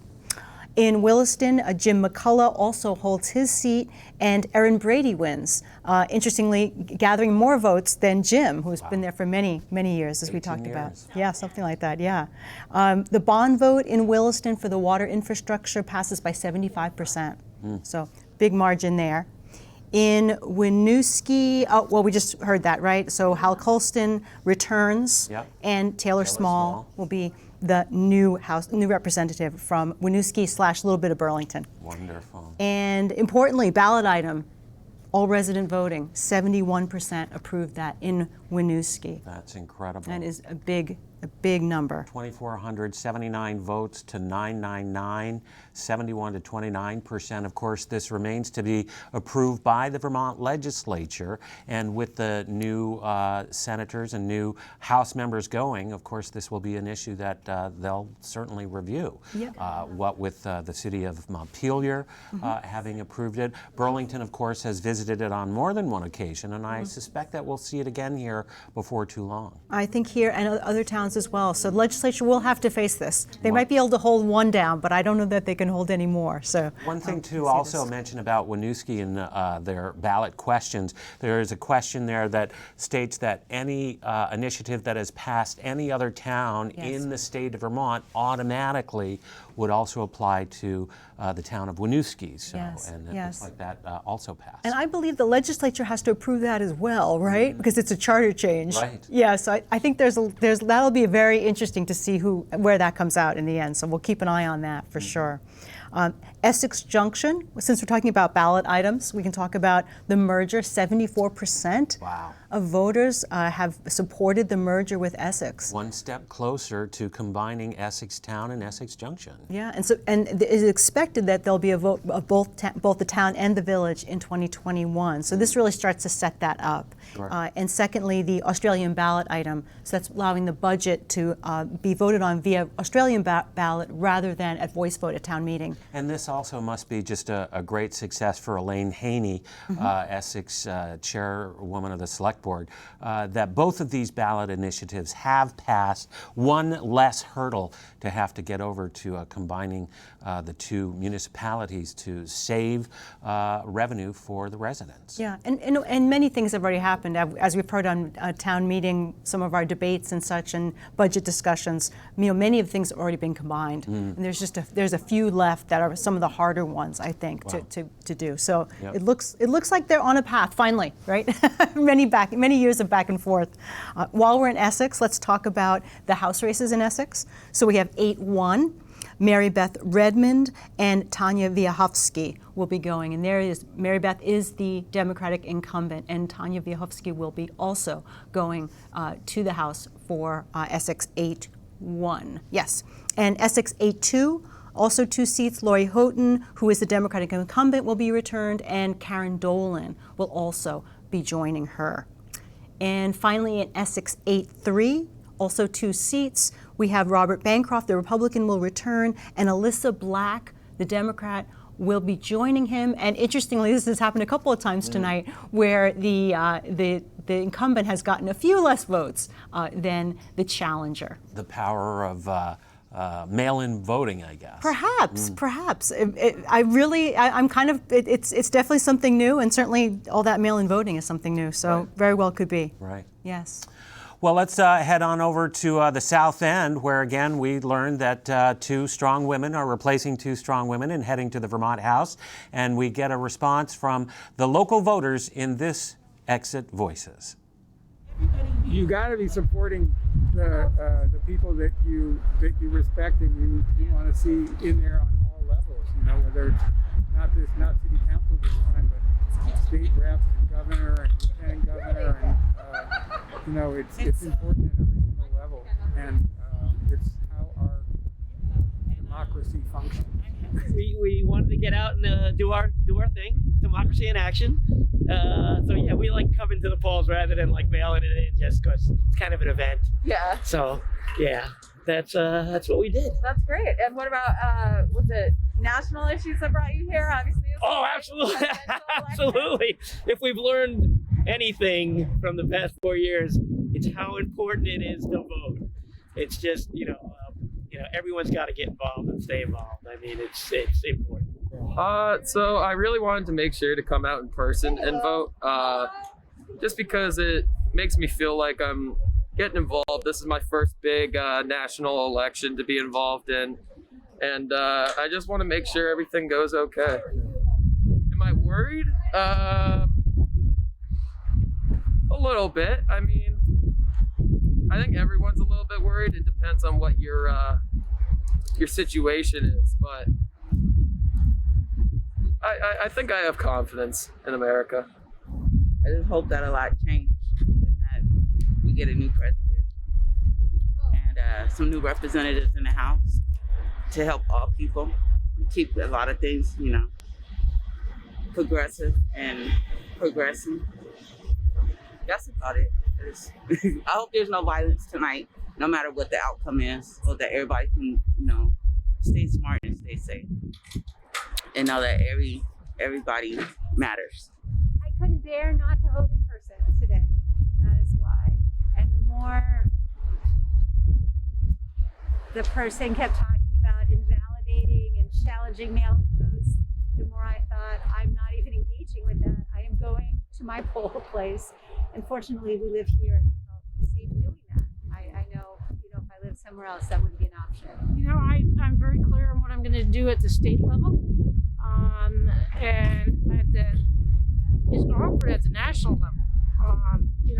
Because of Biden's health, I'm concerned about, does Kamala Harris have what it takes to be the president? Should something happen to him?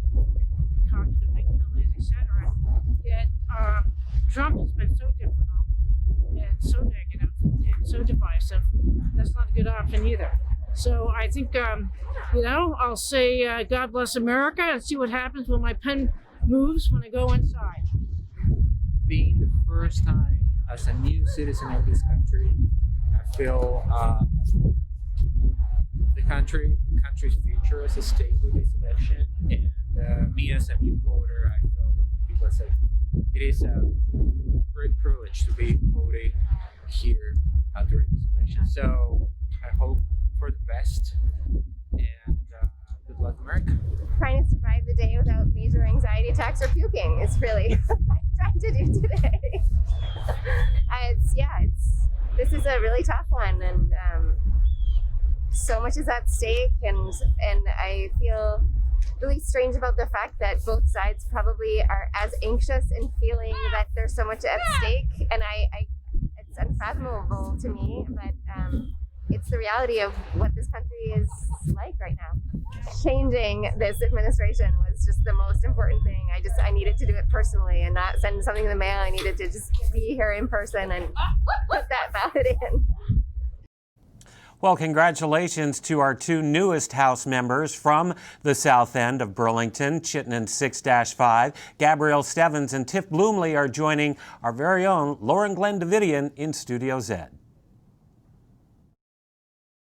Good evening and welcome. We are with the two winning candidates in Burlington's District 6-5 that covers Wards 5 and Ward 6, Tiff Bloomley and Gabrielle Stebbins. Thank you so much for joining us, and congratulations to both of you. Thank you very much. Thank you. It was a primary fight as well as a general election. And Gabrielle, tell us how you're feeling right now and what you're hoping to accomplish in the legislature ahead. I'm feeling incredibly honored.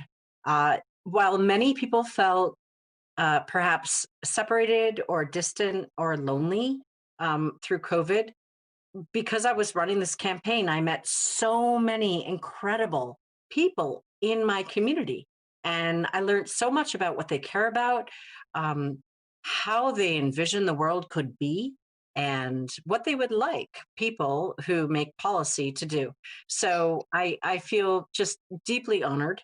I'm also really deeply honored and respectful to all the people who also ran against us, because honestly, there were so many good people who ran in the primary, and it's deeply humbling. In terms of what I want to do, I want to rethink our old way of doing things. We do spend a fair amount of money, but maybe not in the best and wisest way. I would love to figure out how we can rechannel the $1.5 billion we send out of state every year on fossil fuels to train people in 6 to 12-month courses, not 4-year, college degrees, but to train folks how to do in-state work in insulation, solar, wind, and how we can save money, stop spending it out of state, bring it back home, and perhaps make things a bit more fair with livable wage jobs in the clean energy sector, while also recognizing that we have a lot of work to do in criminal justice reform, in education, in terms of how we're spending money and how we train our Vermonters to actually have jobs moving forward. And I could say a lot more, but Tiff will do a great job finishing up for me. So thank you so much, Gabrielle. And Tiff, congratulations. How are you feeling tonight? I guess grateful is probably the best word for it as well, because Gabrielle and I, from the very beginning, decided to run together. And when I wasn't in the race when Gabrielle entered the race. It wasn't until Joey Donovan decided to leave the race, retire, that I considered running. And when Gabrielle announced, I jumped right behind her because I think she will be fabulous. And the prospect of working with Gabrielle and a whole raft of people who are decided for the first time to run for the legislature, I just think it's going to be a very exciting place to be. And I didn't plan. I didn't have a life plan to run for office, and I find myself pretty surprised that I I did. But we're just in this really interesting moment where uh, we're having conversations that we have not been able to have for years, well, maybe ever. And those conversations are they're fundamental. And so we're not nibbling around the edges anymore. We're actually, I think, recognizing that so many issues are interconnected, and that we need to approach policy from that perspective, and that what the structures that we and the practices and the policies that we have been living with for a long time are informed by assumptions that don't fit the reality for most of us. And so I really look forward to working with folks to ask the questions that we need to be asking, to solicit input from a broad range of people, to try to uh, uh, think more expansively about what's the Vermont that we want to leave our kids. I have slightly older kids than Gabrielle, um, but I think that our kids were a big reason for each of us running.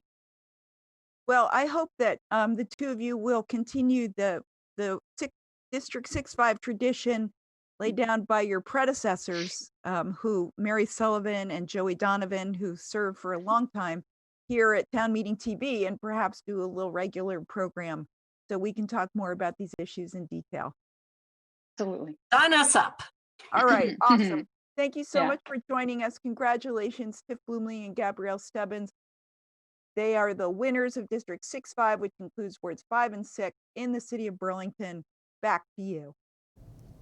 Congratulations again to Tiff Bloomley and Gabby Stebbins for their victory, and we thank Tom Licata for his candidacy. Well, the AP has called the Vermont race for governor in favor of Governor Scott. Diane? They certainly have. This is 128 of 275 precincts reporting.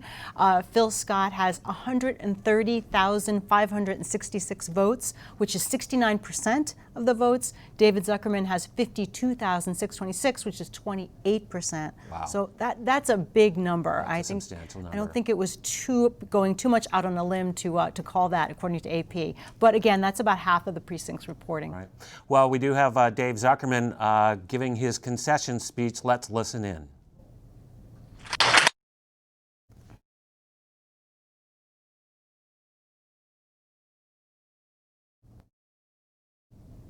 Well, good evening, everyone, and thank you so much for your support all across the state, incredible volunteers. I am very proud to be standing here tonight. I wish I could be celebrating with many of you. As we all know, we are living in strange times, and so we can't be meeting in person. But I am also grateful that we are continuing to be safe in this time, and we know we have to continue going forward all across this state, caring for each other, being careful, and staying safe. Let me begin with a huge thank you. Thank you to all Vermonters. The turnout in this election was huge, as it should be every election. And it's Vermonters participating in democracy that will move us forward. I want to give a huge thank you to all of my volunteers, not just my volunteers, the volunteers, my staff, many of whom are here, and the incredible hours that were put in on a shoestring for a statewide race for governor. The work they did and the volunteer hours and efforts were tremendous. I want to thank those who helped fund this campaign. The donations from over 6,000 different people that allowed us to run this highly visible, agile, and creative campaign. I, of course, want to congratulate Governor Phil Scott on his reelection tonight. While this election did not go our way, I want to thank all Vermonters for their consideration and for the conversations that we've had in this election.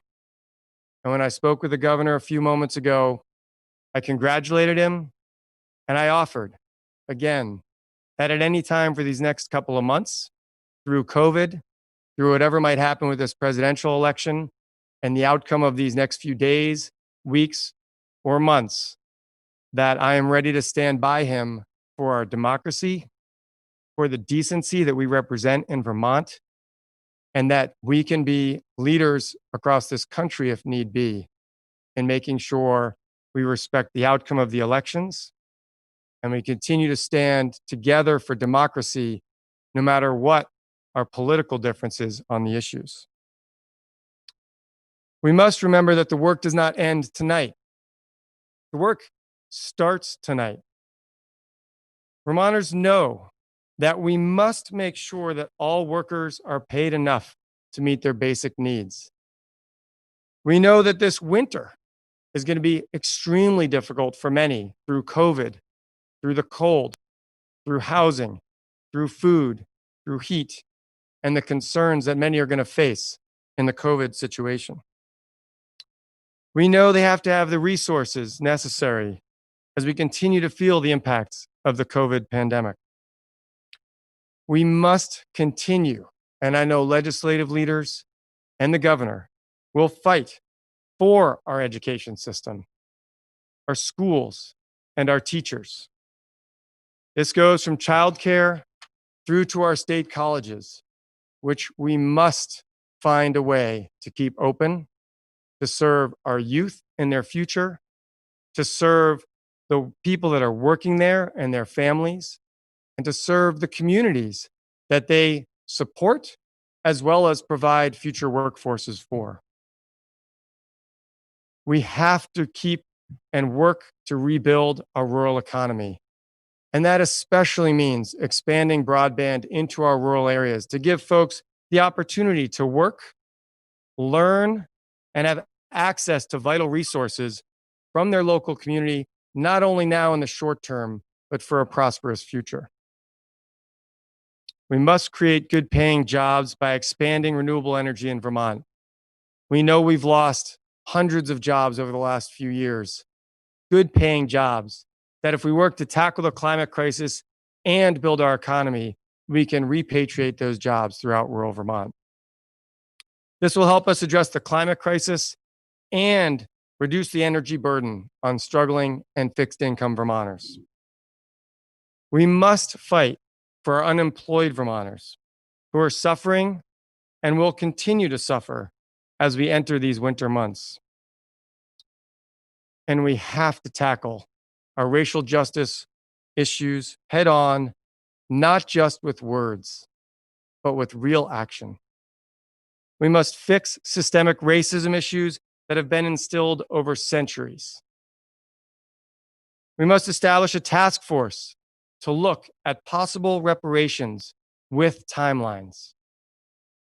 And we must reform our educational and criminal justice system to make sure everyone is treated equally and fairly and justly, and without disproportionate actions based on implicit biases that we all must explore within ourselves. And we have to make sure that every Vermonter who lives here now and those hoping to move here feel welcome, respected, and safe.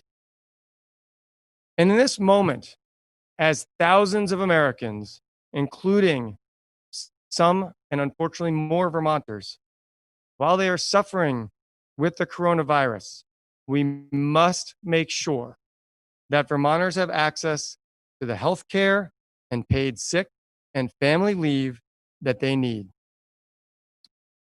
I want to congratulate all of the amazing candidates who will be again representing our state. So far, we know Governor Phil Scott, Jim Condos as our Secretary of State, who has done a national leading superb job with mail-in voting and keeping democracy safe and civil for all Vermonters. We know Representative Peter Welsh has also been declared the victor in his race. And I have tremendous respect for Congressman Welsh and look forward again to his tremendous leadership in the US House over the next couple of years.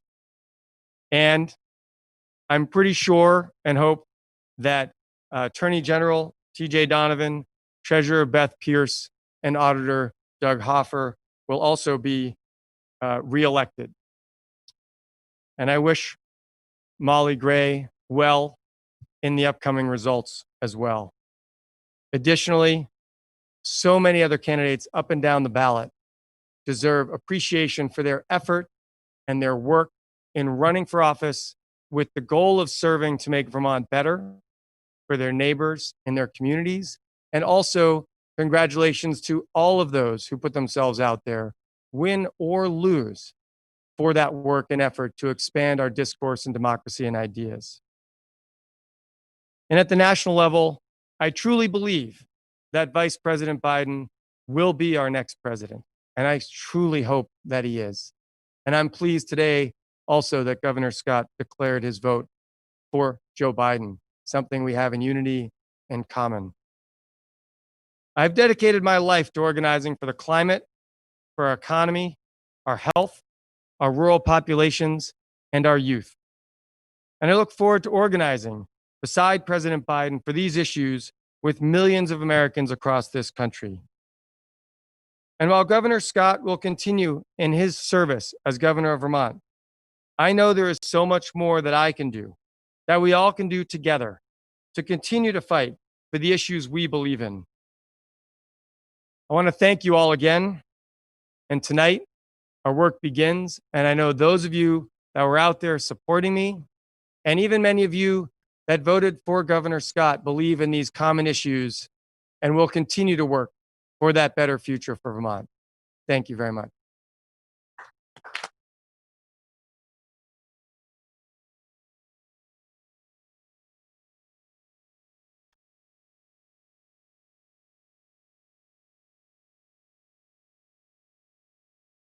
I don't know how I missed this.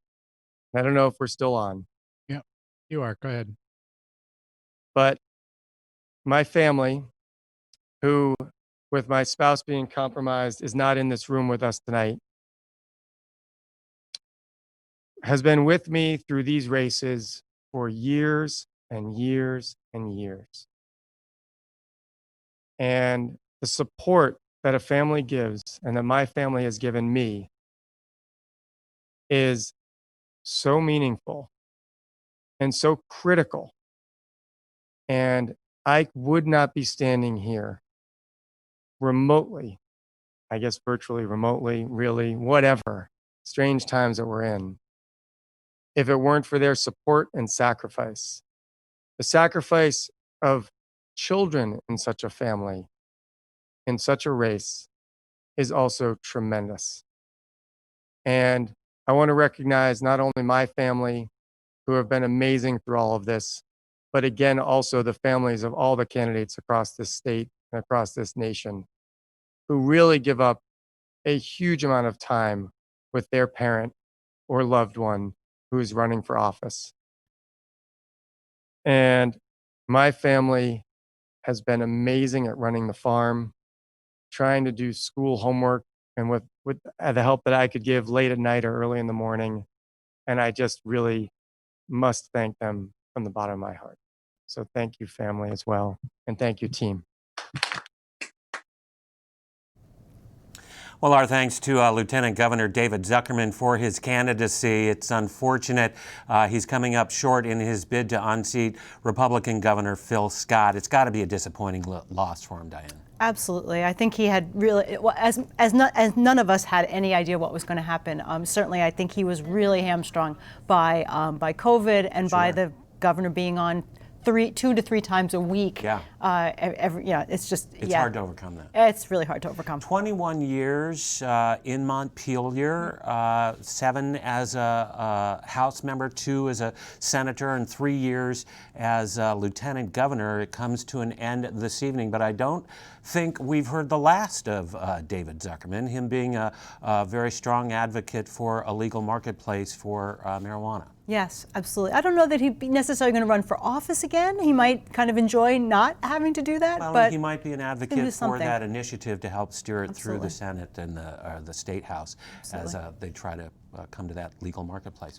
Well, Diane, let's go ahead and take a look at other races that we know the results from at this time. Absolutely. Yes, and this is actually one we don't know the results from. We'll start there.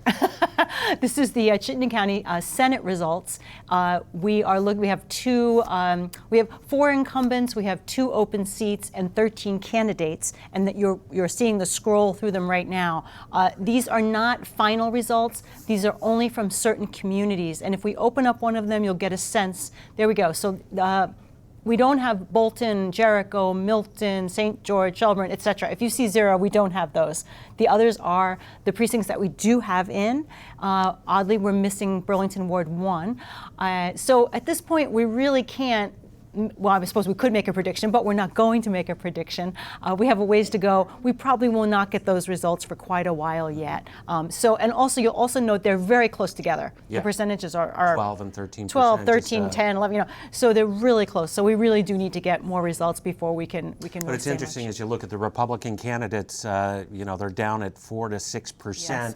compared to where the Democrats are anywhere from 11 to 13%. Absolutely. For Yeah. the House races, what do we know at this time, Yes. So we have, I think, just about everything in at this point. We've talked about a number of these already, but we'll just recap them for you. In Burlington, House District 6-5 in the South End, we have Tiffany Bloomley and Gabrielle Stebbins, our 2 newly elected Democrats, and this is obviously a 2-seat district. South Burlington, Ann Pugh, the incumbent, holds on to her seat. Williston also, Jim McCullough holds on to his seat. Erin Brady wins that 2nd seat, oddly with a few more votes than Jim. What's rather interesting to note on that race is that both Erin and Jim ran together, They did. much as Gabrielle and Tiff ran together in 6-5. So that's a winning strategy, something to keep. So we give little hints as we go along here for future candidates. Run with someone else. Okay. Also in Williston, the bond vote for the water infrastructure passes by 75%. In Winooski, Hal Colston, incumbent, also returns, and Taylor Small will also join him, and she is the first transgendered person to go to the Vermont legislature. A historic night in Winooski with Taylor Small's candidacy, and this follows upon the last governor race where we had a transgender candidate as well, setting a precedent again here in the state of Vermont. Absolutely. And another precedent, I believe, to some extent, is the all-resident voting in Winooski. 71% approved all-resident voting for local elections in Winooski. And the spread is remarkable, 2479 to 999. That's pretty much an overwhelming victory for all resident voting. Absolutely is. And as you noted, that will have to be approved by the legislature because it is a charter change. Yep. And Essex Junction, we have the ballot item, I think, is probably the place to start on this one, is 74% of Essex Junction voters approved merging with the town. Wow, that's great news. That's a really big number One for them. step closer to actually combining both Essex and Essex Junction. Absolutely. And another ballot item, which is probably number 2, talked about Australian ballot for the budget. And this again sets up the future to have a merged community of 22,000 people, which would not be appropriate to do a voice vote for budget approval. So that's what this is about, and that passed by 78%. Essex House races, we have Essex 8-1. Mary Beth Redmond, the incumbent, will return, and Tanya Wiechowski will be joining her. So Mary Beth Democrat, Tanya a progressive/Democrat. In Essex 8-2, Lori Houghton, the Democrat incumbent, will return, and she will be joined by Karen Dolan. And in Essex 8-3, Robert Bancroft, the Republican, will return, and he will be joined by Alyssa Black, who had a few more votes than Robert Bancroft. Sure, yeah.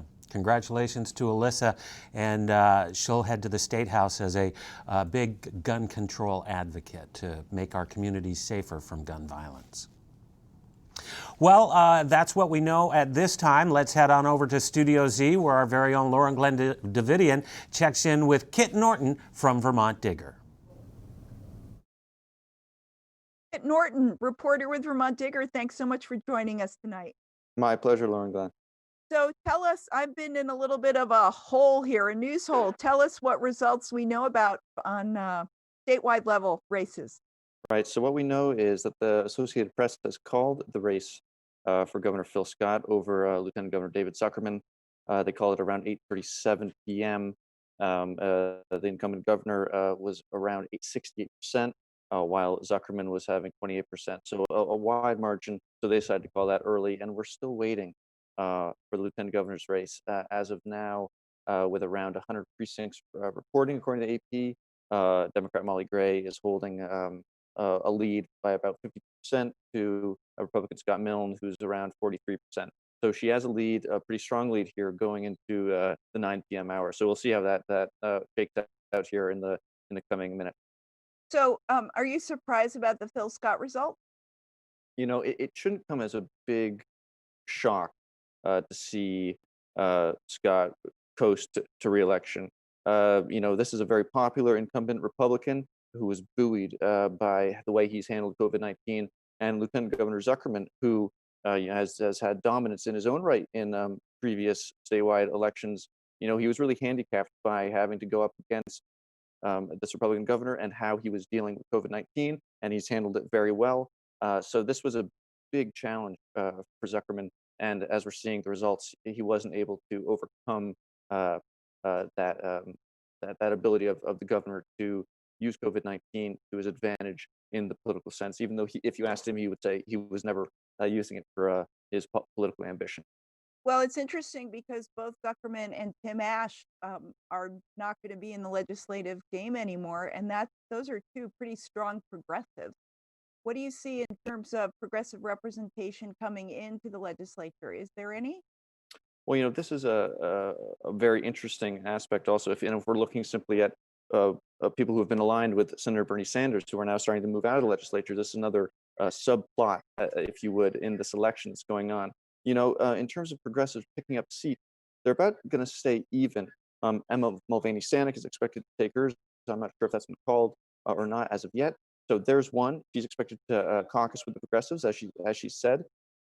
However, you know, specifically on the Senate side, it'll be very interesting to see in the coming weeks and months, specifically with who is expected to go into the Senate pro tem job after Senator Ash, that being Senator Becca Balint, who has been Senate Majority Leader and leaned definitely more into the New Age Democrat progressive model. So it'll be very interesting to see in terms of what actually happens in terms of policy that's coming out of the legislature. However, yes, we're definitely seeing progressives take a bit of a, well, in the House, stay status quo, and definitely in the Senate with Zuckerman and Ash out, you know, taking a step back for sure.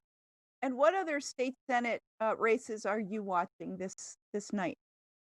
Well, there's specifically the one down in Rutland County, which is an interesting one. It's highly competitive, specifically on the Republican side. Some very qualified candidates who are vying down there. So that's one to watch. I've not been watching that too closely tonight. And then there's also, of course, the Chittenden County Senate race, which is not going to be any surprise, is going to be heavily Democratic. But where that shakes out in terms of who takes those two open seats, you know, Keisha Ram is up for, who has run a very strong campaign, is up for one of them.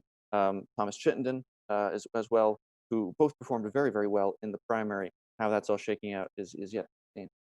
Yeah, we're following those numbers at ch17.tv. So that's the race that typically we like to follow. I haven't checked the numbers yet, but the bigger communities are starting to come in. So just quickly before we wrap up, the pandemic is really consuming and did consume the legislature in 2020, the stimulus money or the COVID money. What do you see them being able to accomplish in 2021, especially given not to interrupt, but they're not even expected to rejoin in person, at least for the first couple months of legislature. Right. This is as much of this has been uncharted territory for everyone, and that includes the state legislature. It'll be very interesting to see how much this is in terms of picking up the economy and continuing to work on making sure that flare up of the pandemic does not start again in the state. I think it's very fair to say that this will be a major part of the legislature's work when they return in January. And as you're saying, yeah, it's very unclear even how they will be meeting. There have been discussions about having a hybrid situation where there will be some meeting in person, some not. This is very totally new, and really it's a lot of unknowns going into January, and whether this means that policy proposals, which have been at the forefront of the Democratic majority in both the House and Senate, get pushed back, or if they get pushed even further forward in a sense that during this pandemic, we need to be pushing forward more progressive legislation. These are all questions that remain to be seen how they will move forward in the legislature as we move forward into a bit of uncertain time in this winter in terms of whether we see a recurrence of the pandemic, economic shutdown again. It's just so many unknowns at this time. Let me just ask you one final question. What's it like reporting during this period? It's not like you can roam the halls of the legislature and butt all legislators. No, it's very strange to say the least.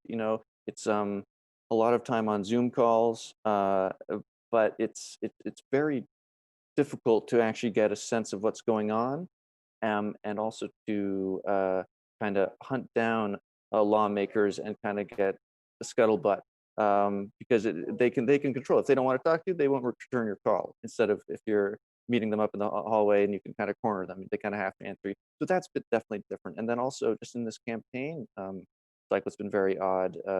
One, just wearing a mask, which is it just makes it kind of different. Then also how candidates have been trying to reach voters, and then also how we interact with the candidates. It's all been very different. So it's again, as much as it's uncharted for candidates, for everyone, it's much the same for us as well.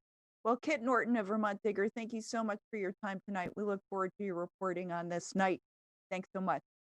My pleasure, Lauren Glenn. See you soon.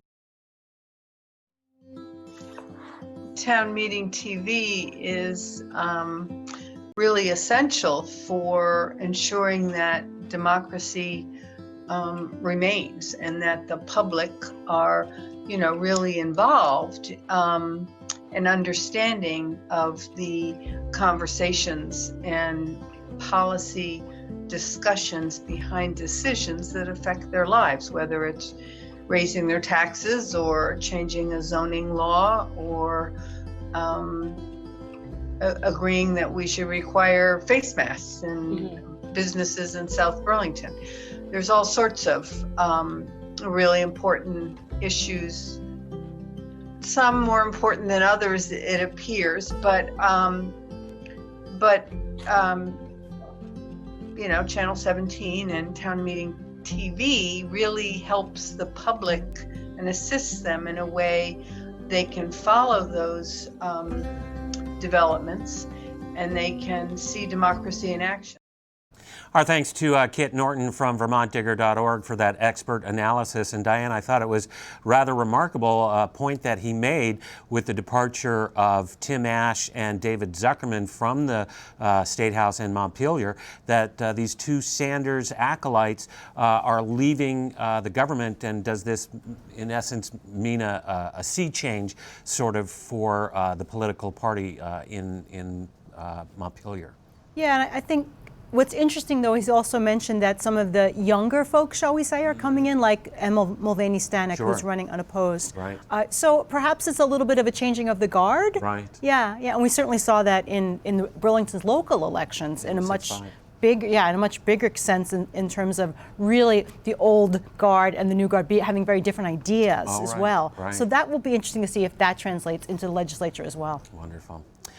Well, in Montpelier, or rather at the Democrats, they're enjoying a Zoom party this year, much different than in years past. We've heard from Lieutenant Governor David Zuckerman offering his concession speech.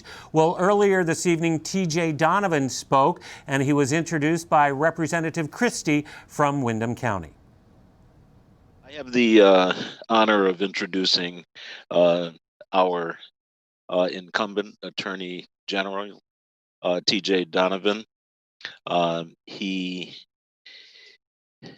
think he's there. I saw his picture. How you doing, TJ? This is quite an honor. I've known TJ for a long time, and actually his mom was my first committee chair. So I got a chance to know him even better, and the whole family. And the work that he's done for Vermont has been transformational. Some of the new projects that he and his office are working on now are going to bring us even more forward. And I'm really proud of that, as well. TJ was elected in 2016 with over 66% of the vote. He previously had served 10 years as the state's attorney of Chittenden County. And, when I think about, those personal, stories, with everything going on, in our country today, he's had the opportunity as our chief prosecutor to look at how we can change the dynamic and the way people are approaching things. And he's been tireless, he and his team. And I see his team behind him as tireless as well. It's nice to have that that rooting section with you there, TJ. Good to see you guys. But with no further ado, I am really honored to introduce our Attorney General and Chief Prosecutor for the state of Vermont, Attorney General TJ Donovan.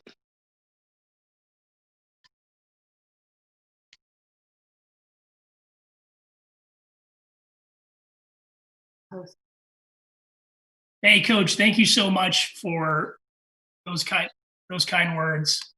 Really appreciate it. Congratulations on your great win tonight, both you and Becca. Thank you for your leadership. Thank you for your service.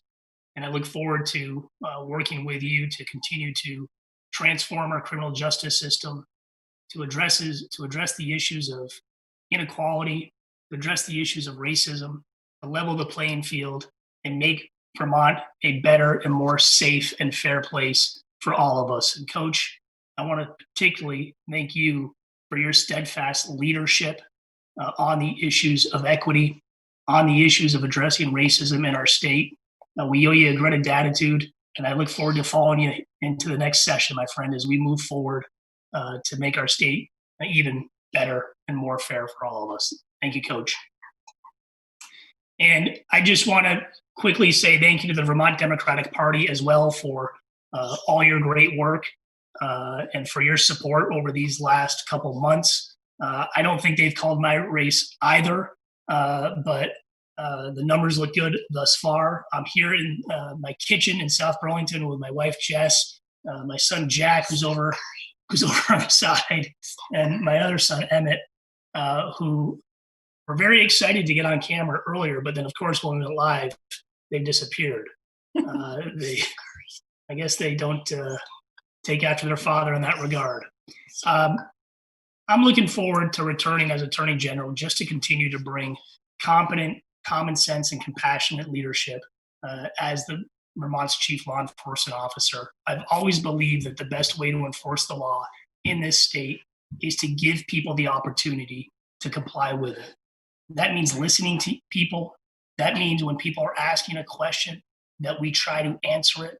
That That means when people are asking for help, that we actually try to help them and bring assistance. And when people need our support, that we say unequivocally, we have your back to solve people's problems, to improve people's lives every single day. And that no matter the call, no matter the question, no matter the issue, as I tell my folks every day, when they make that call to us, it may not be the most important call that we have that day, but I can guarantee you this, it's the most important call that Vermonter is making because they're in crisis. And if we can have that sense of urgency about service to others, about helping each other, about standing up for each other, we can do great things in this state. And I look forward to doing that. And I hope, I got to tell you, these last 4 years, when the federal government has stepped back, we've stepped up. With the help of Coach Christie and so many of others, we stood up for civil rights. We stood up for women's reproductive rights. We've stood up for our environment because these are Vermont values, really against an assault by the Trump administration. And I'm praying and hoping. I'm ready to fight again tomorrow morning. I'm ready to fight tonight if we have to. But I'm praying and hoping for Joe Biden to work with Joe Biden as our next president of these United States. It's time to give not only my kids, but everybody's kids and all Americans our country back, and to bring back hope and opportunity, civility and decency, and respect for the rule of law in this country. Go, Joe, go. Thanks for having me, guys.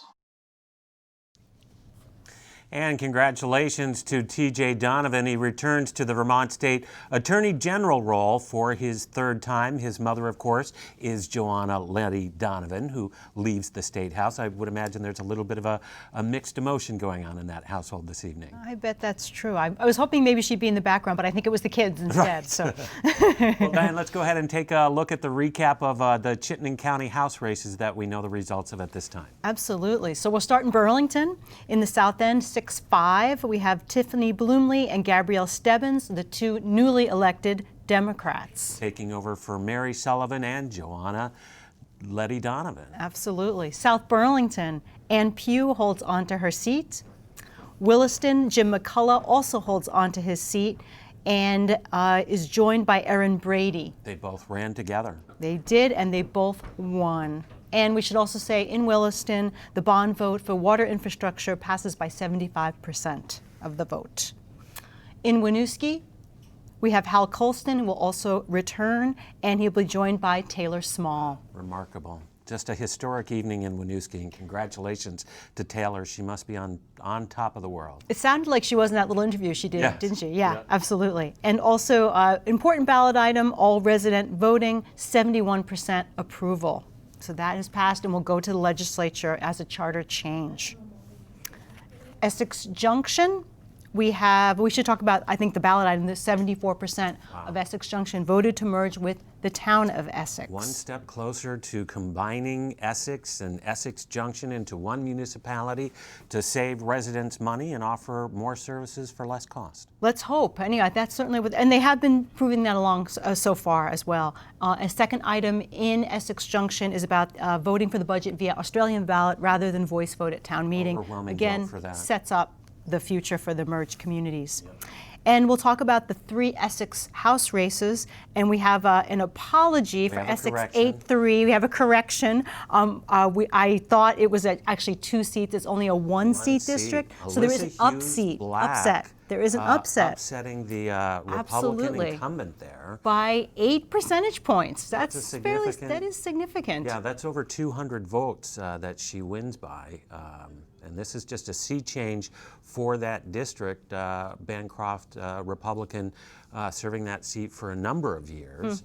And of course, Alyssa Black being a gun control advocate, going to the State House, no doubt, to try to make the state a safer place from gun violence. Yeah, so again, in Essex 8-3, Alyssa Black is upsets Robert Bancroft, the incumbent. And Essex 8-2, that is 2 seats. Lori Houghton, the Democrat, will return, and Karen Dolan will join her in Essex 8-2.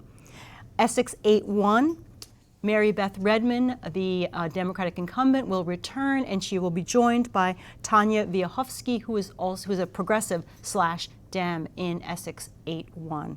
Wonderful. And that's what we have at the moment. That's what we have for the moment. We are still awaiting results for the Chittenden County Senate race. But in the meantime, our theme this evening has been about strong women in the State House. And we took a visit with Emma Mulvaney-Stanek, the new representative from Chittenden 6-2. She takes over for the longtime progressive Democrat Jean O'Sullivan. And we hear now from Emma Mulvaney-Stanek and her legislative priorities. Well, the general election has been a really interesting campaign. I mean, we continue to run in a pandemic and with no really viable end in near sight. So there's a couple things running through my mind as I finish out the general election and look forward to January, since I'm running uncontested. First is just the continual needs of regular folks in Chittenden 6-2 and the whole state who are struggling to work from home, to juggle childcare duties and education support on home learning days if they have small kids, and if they have even older kids in high school, just navigating the significant challenges of having a campus that's had to be shut down, not due to COVID necessarily, obviously, but due to the building safety issues. So there's a lot. There is just a lot, and I think the toll of that is really continuing to press on folks, those who still have jobs and those who are getting laid off now that we've entered month 7 or 8 of this pandemic. So I'm already thinking around how can we truly have a universal paid family leave program? If we had that, I can't imagine a number of families that would be benefiting right now, being able to stay home and be economically secure while recovering from COVID, or supporting a family member who has COVID, or just even quarantining. I mean, this is why that stuff matters. And so I look forward to also trying to really move that in January. Chittenden 6-2 is half Old North End, half New North End. It's almost split down 50-50 when you look at the voter checklist. I think the politics, at least on social issues, is really shifting in the New North End. I also think people are thinking about quality of life. I know F-35s is a hot topic, but I've come across many people who question the health and safety of people living under the flight path, which includes the New North End and Old North End for that matter. So I think the issues are changing. I mean, I think it's a changing district. It's much more of a hybrid, and clearly folks are resonating with more progressive issues. It doesn't mean they have to have a party affiliation and pick a certain party, but I think on the issues we're finding a lot more alignment now. Well, election night in Vermont is going to be, I think, play a backseat obviously to the federal election, that we'll all be sort of sitting on the edge of our seats and are refreshing constantly whatever web sources we might have out there. I think people are motivated for a lot of different issues. They're motivated, at least in Vermont, around social justice issues. They're motivated because they want to be heard. I think when you look at people who have supported Trump in the past, I think those folks have not been heard and felt heard in the political system. And I think people are motivated for change. These people, I think, generally want to live in community and get along, but you have a lot of different paths towards why people are supporting different candidates. For the Vermont election, I do think it's going to be a close one, maybe with the governor's race. It's hard. With Governor Scott, he has led us through the COVID pandemic strongly, really, really widely differently than many other states, if not every other state in the country. That's significant. And he's had several years of not working cooperatively with the Vermont legislature, and that can't be unnoticed. I hope voters remember that. I'm personally supporting Lieutenant Governor Dave Zuckerman for governor. And then down the ticket, I think you're going to see more progressive state representatives. There's going to be, I think, a real wave of some new voices in there. I'm excited. I think there's a lot of progressive women. I know I'm excited about Taylor Small's race in Winooski, where she will be the first trans or known out trans woman to serve in the state office in Vermont. That's exciting change. So we have to pay attention all the way down the ticket, I think, because there's some exciting new stuff happening. And congratulations to Emma Mulvaney-Stanek, the newest House representative from Chittenden 6-2, taking over for Jean O'Sullivan. Well, time to again just take a look at results that we know of at this time, Diane, and we'll start up in Milton, where we have some news about the Speaker of the House. Yes, this is the Grand Isle / West Milton, I believe, district. And oh, look, it's right up there, even better, on your screen. So we are missing a couple of towns. So if you click on the Mitzi Johnson, for instance, the first, yeah, there you go. You'll see we're missing Milton and Alburg at this point. So these are not full results yet, but at this point, Mitzi is in the first position at 29%. Andy Judlow, they're running together. Remember we talked about running together? 28%. Leland Morgan, the Republican who is also an incumbent, is down at 26. So these are pretty close together to really be able to say much here. Michael Morgan and Leland are uncle and nephew. Right. Is that right? Yes. Yep. So and they're running together. And they're running together. That's right. They are running together. You're right. So so we don't have all the information, but we wanted to at least share with what we had at this point. And we're going to talk about some of the races we didn't actually talk about because we have some more numbers in. So we're going to start a little outside of Burlington and start in Richmond. And Jana Brown, this is one seat, I should say. It looks like it's an open seat. Jana Brown, the Democrat, wins over Terry Malstrop, the Independent. In Jericho, Chittenden, okay, we'll do Williston. We've got a two seats. Jim McCullough returns, the Democratic incumbent, and he's joined by Erin Brady. Both ran together. Both ran together. Yep.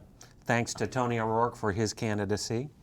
Jericho Underhill, also two seats. So George Till returns, and Trevor Squirrel will join him in Jericho Underhill, number 3, District 3. Returning to the State House, Trevor Squirrel after the death of his daughter in an automobile accident this past summer. And we're missing Jericho results. Thank you for that. Okay. And next up is. We could do Williston. Why don't we do Williston's up next? We're going to do Williston? No, we'll go Charlotte. Mike Yantachaka, yes? Yanachka. Okay, wins, Democrat, 100%. There you go. Uncontested. So we have a series of uncontested races. Chittenden, Heinsberg, 4-2. Bill Lippert, a longtime member of the House. Sarah Toscano coming up short again in her quest to defeat Bill to unseat him, huh? 4-2. Yep. Bill Lippert returns. Chittenden House, Shelburne 5-1. Kate Webb, obviously also, well, there are no votes there, but we know she's the incumbent and running unopposed. I don't believe we have Shelburne information in yet. Great. Well, we'll continue to provide results to you as soon as we get them. You can also head to our webpage, ch17.tv, to get the latest up-to-the-minute results. Time now to head over to Studio Z. Our own Lauren Glendavidian is joined by Becca Balint. She's a senator from Windham County to discuss the upcoming legislative session. Senator Becca Balint, welcome. We're so glad you're with us. You are in Windham County, if I am not mistaken. You are correct. Nice to see you. So tell us how the results have turned out in your race. I know it was a multi-headed race. Yes, we had 5 of us competing. We had my seatmate, Jeanette White, and 2 Republican candidates and someone running as an independent Libertarian candidate. And I'm pleased to say that Senator White and I will both be returning to the Senate. I'm very pleased with the way the night went. I'm very glad to hear that. Are there other state Senate races that you've been watching? Yes, I've been watching Rutland very closely. I wanted to make sure that although Rutland District is a district that tends to be a district that leans Republican, we were keen to get Senator Cheryl Hooker back with us. And it looks like she placed a strong second. And there are 3 seats in Rutland, so she will be returning for us. I know that Senator McDonald in Orange has been working very, very hard in the last few weeks, and the results look very strong for Senator McDonald also returning. We do, on the whole, I think we lost 1 seat, which was in Essex Orleans. Senator John Rogers, I don't know if you remember, he missed the deadline for filing, ran as an independent, and it appears that he may have lost his.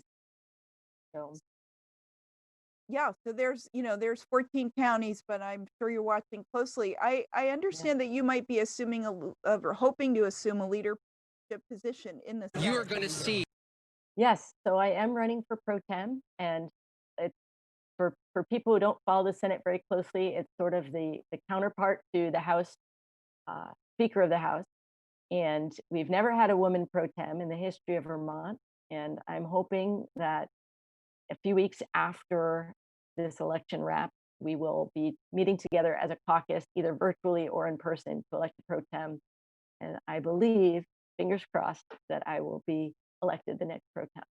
And why is that an important position for you to take up? It's important for me because the pro tem is really the conductor of the Senate and really working together with the chairs to figure out which of the caucus's priorities that we can use, that we can move through the chamber. And I was a teacher for a long time. I was a coach. I was a camp director. I have a lot of ability to bring groups together and work together towards a common goal. I'm very much looking forward to using that in that role too.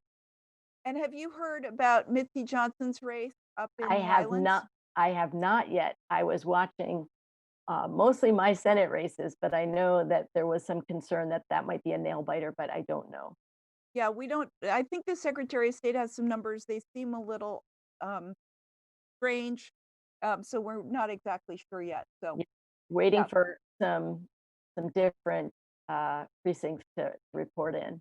Yeah, and presuming that she does win, is she a leader that you think you could work well with? Oh, absolutely. Absolutely. I look forward to working with her.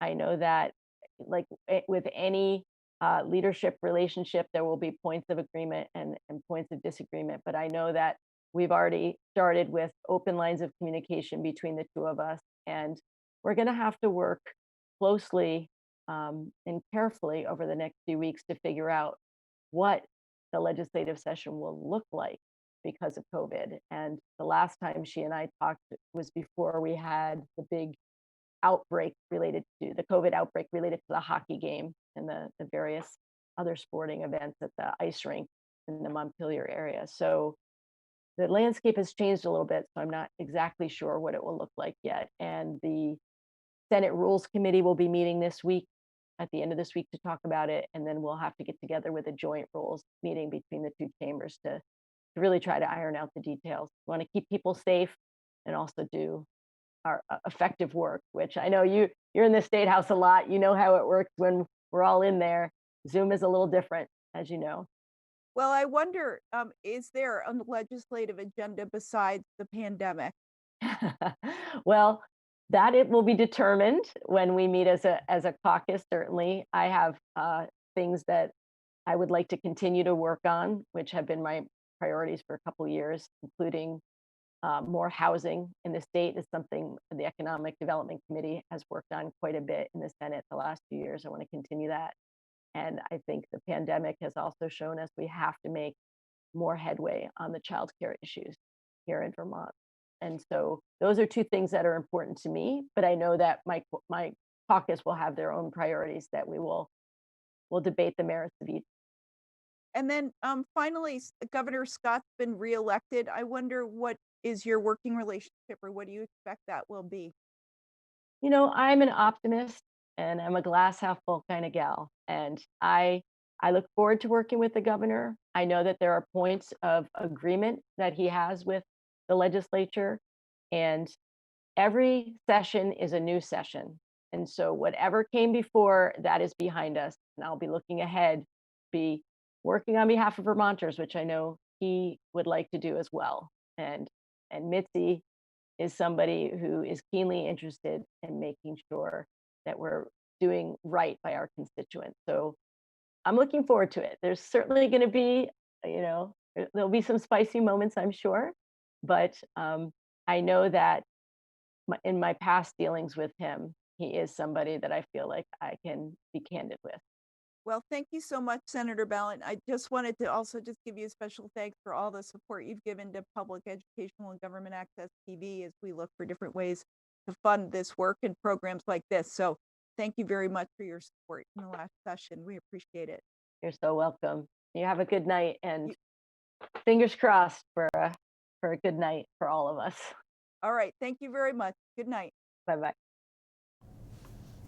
You're watching Town Meeting Television and our live coverage of Election 2020 Vermont Votes. I'm Matt Kelly, joined in studio by our very own Diane Meyerhoff. And Diane, we're still just waiting for results from the Vermont Senate, Chittenden County Senate race. We certainly are. And again, this encompasses all the towns in Chittenden County, so there's a lot to get for this particular race. So here's the list of candidates for, well, at least partial list of Senate candidates, and we'll show you if you click on their name, this will open up a window which shows the towns or municipalities that are in that the precincts are reported and ones that haven't. So that gives you an example right there under Philip Baruth. You'll see. We're still waiting for Bolton, Jericho, Milton, Shelburne, St. George, Ward 1 of Burlington, Winooski as well for their state Senate, Chittenden County Senate race results, right. Which is something that you had mentioned earlier, that it doesn't look like these numbers have moved much. So no, we're wondering what the holdup is of these communities that have not yet. Yeah, and some of them may indeed be overwhelmed and just haven't, or waiting till they get everything done before they report. It's sort of unclear to us at this point, but these have not budged, and they're very close. So it's hard to draw much conclusion right now from this list. So just to let everyone know that, and we don't know if we're going to have this information for a while yet. Yeah. Well, time once again to head over to Studio Z, where Lauren Glenn Davidian is speaking with state senators Phil Baruth and Keisha Ram. Good evening and welcome, Keisha Rem and Philip Baruth. Phil, you are a state senator, and we are looking at the Chittenden County State Senate numbers. They are incomplete. The two of you appear to be in the top 6 comfortably, but we don't really know for sure. What are you seeing out there, Phil? Well, I think you're exactly right. So I would welcome my new colleague, Keisha. She'll be a fantastic and a historic addition to the Senate. Also, Tom Chittenden looks to be the front runner, the number 1 vote getter, which is amazing, and I congratulate him. It looks like an extremely strong Chittenden delegation. Just looking outside of Chittenden County, 2 things I want to mention. Cheryl Hooker, who is one of my favorite Democrats who broke through in Rutland 2 years ago, she looks to be solidly positioned to come back. And then John Rogers, who in the Northeast Kingdom, Essex, Orleans counties, has been a very strong proponent of gun rights, anti-wind advocate, among other things. He looks to be on his way out of the Senate in a shocking development. He's running 5th now with half the vote in, and in every town I've checked, where the results are in, he was either 4th or 5th. As you might remember, he didn't register on time, and as a result had to run as an independent.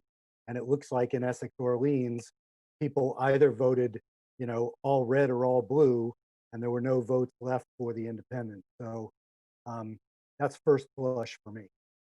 Thanks so much. Keisha, you have been campaigning for this Senate seat for quite a while, but you've come by it honestly. You had some experience in the House.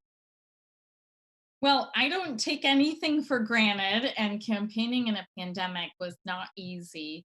But it has felt like a really incredible and historic race on many fronts. Just trying to build community and reach out to people who are feeling isolation in a pandemic is a challenge, but it's also an incredible privilege and opportunity. And so, I've done what I always do, which is just build networks and relationships and try to make sure people don't feel alone in experience that they're having. And it's certainly paid off. We don't have all the results in, as Senator Baruth said. I have preliminary numbers from Winooski and Burlington, and I know South Burlington will continue to look good for folks like Tom Chittenden. But we're all really close. Certainly those of us in the top 4, which right now includes Senator Baruth, to my knowledge, are less than 1,000 votes apart. So, that just goes to show that this was a race where people stayed engaged. They were able to look at their ballot and email people before they submitted it in the mail. And that's an incredible thing for so many people to have voted early, to have had the time to research us, ask us questions. I think that's an incredible victory for democracy. And I'm really proud of the race that we've all run. And what are your priorities going into this legislative biennium, presuming that you win? You know, I've kept saying that a lot of what I introduced as legislation before 2016 seemed really out of sync with the rest of the legislative body. Things like independent investigation into police use of force, environmental, racial, and social justice. And there were bills I introduced that people said were a solution in search of a problem, that we don't have those kinds of issues here in Vermont. And since then, I've, felt a large coalition of people grow around me to say, in fact, we have the kind of incarceration of Black men that looks like the Deep South. We have incredible racial and social justice issues to tackle in the state. We have a lot of repair to do to the harm that we've caused to Indigenous people.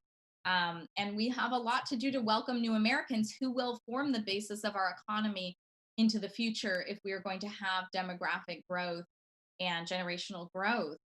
So, it's something that I've always been at the crossroads of as a woman of color, and to be the first woman of color in the state Senate, the youngest woman in history, I think positions me well to advance the kind of change that Vermont needs to not just survive, but to thrive. Thanks so much. Bill Bruce, as senator, you have an agenda that you've been following. Is the pandemic just going to suck all the oxygen out of the legislature still in this coming session, or do you think you'll be able to accomplish some of your goals? I think the answer has to be both. It will suck all the oxygen out, but we will find ways to do other things around the margins.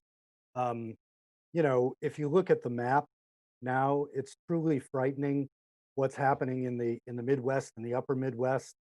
And we know the way this works is that if one part of the country doesn't control what's going on, it eventually boomerangs back. So, our case numbers are picking up now. We're going to have a difficult winter. And part of what we'll be doing, hopefully, is distributing another, CARES fund package from the federal government if they can get their act together. So that will occupy months of work, but there are other things that need doing. One of the bills I put in last year that we didn't have time or bandwidth to deal with was a bill to try to limit the carry of semi-automatic weapons in certain public places.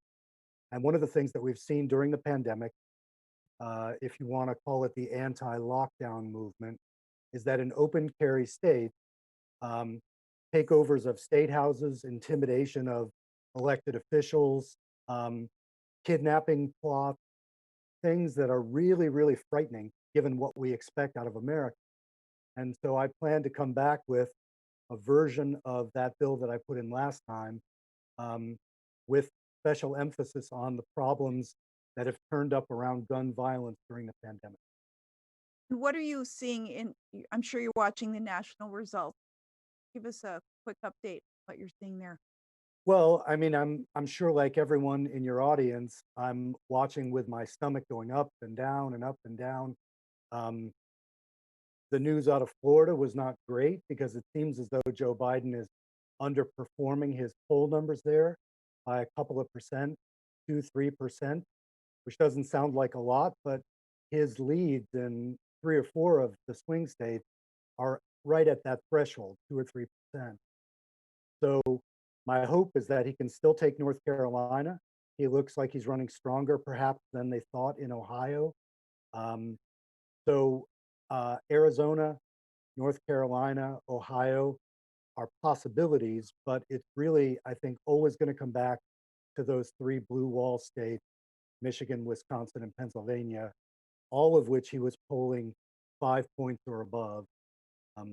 So hopefully, even if there's a problem of 3 percentage points in the polls, he could still pull it out in those blue walls.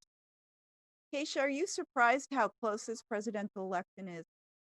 Well, so I have the privilege this year of being one of three delegates for Vermont to the Electoral College, which is also historic. I'm the first woman of color to be an elector in Vermont, and that goes to show you that it's not particularly representative of the U.S. population. And we're in a situation where these are winner takes all states, where Joe Biden could perform particularly well, but if Donald Trump edges him out, he gets all of those delegates. And so, that is problematic for the country when everything hinges on a couple of percentage points. You know, Phil has always been more of the analyst than me.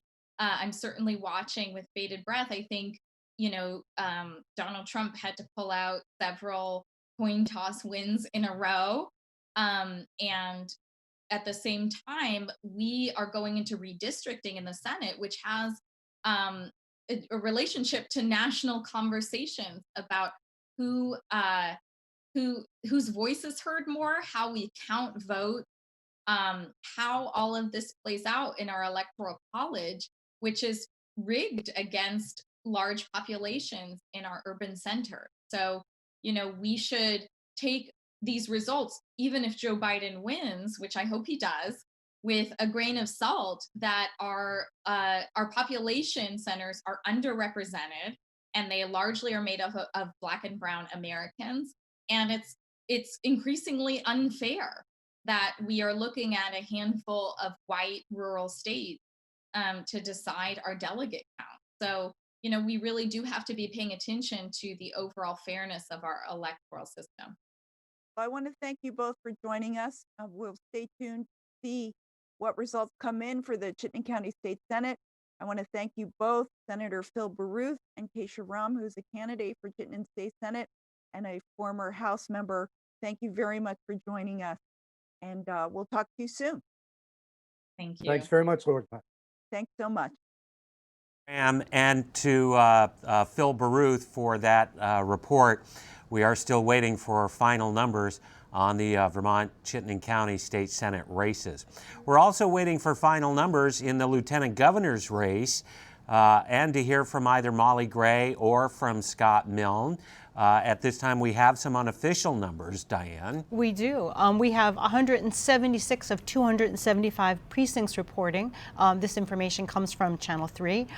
We have Molly Gray, who's the Democrat. This is an open seat, we should just say again. Obviously, Lieutenant Governor Zuckerman has tried to run for governor, was unsuccessful, but there's a vacant seat. Molly Gray, the Democrat, right now is at 53% of the vote. Scott Milne, the Republican, at 43%. There's about 20,000 votes between the two of them.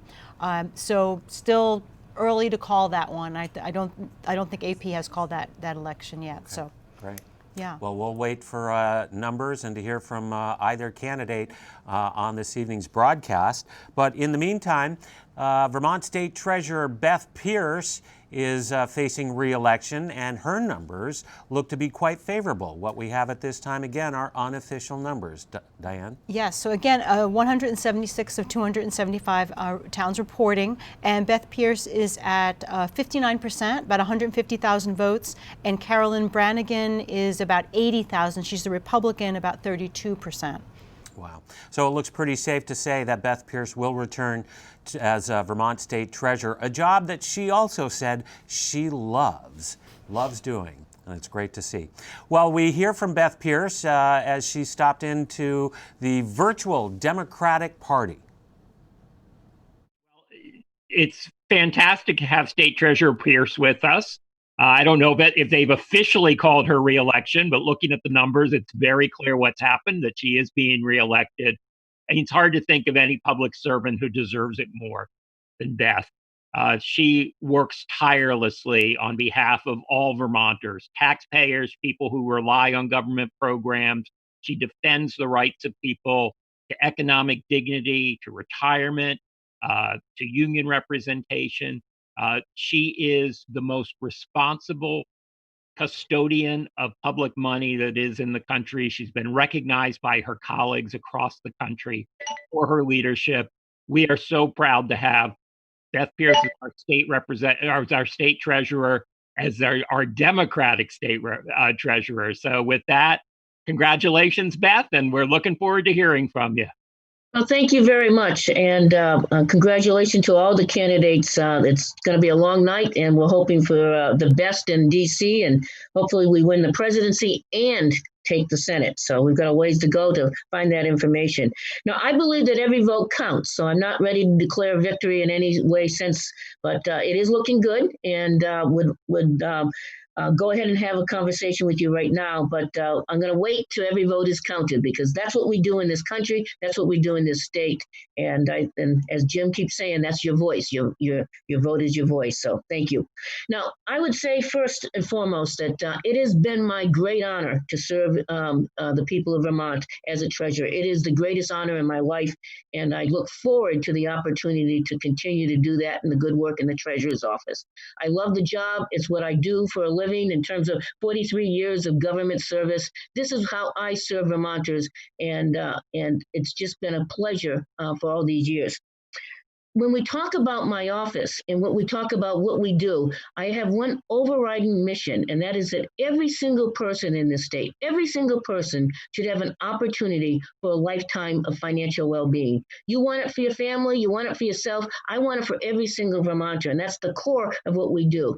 And part of that core is working with our partners, the legislatures, the governor, the other statewide officers, so that we have a package of democratic values, of values that fit Vermont needs. And those include climate justice, social justice, economic justice, an end to systemic racism, and a society where people are not discriminated against and are treated with respect and dignity. They have retirement security, something that we work very closely on. So those are the values that we have in our office.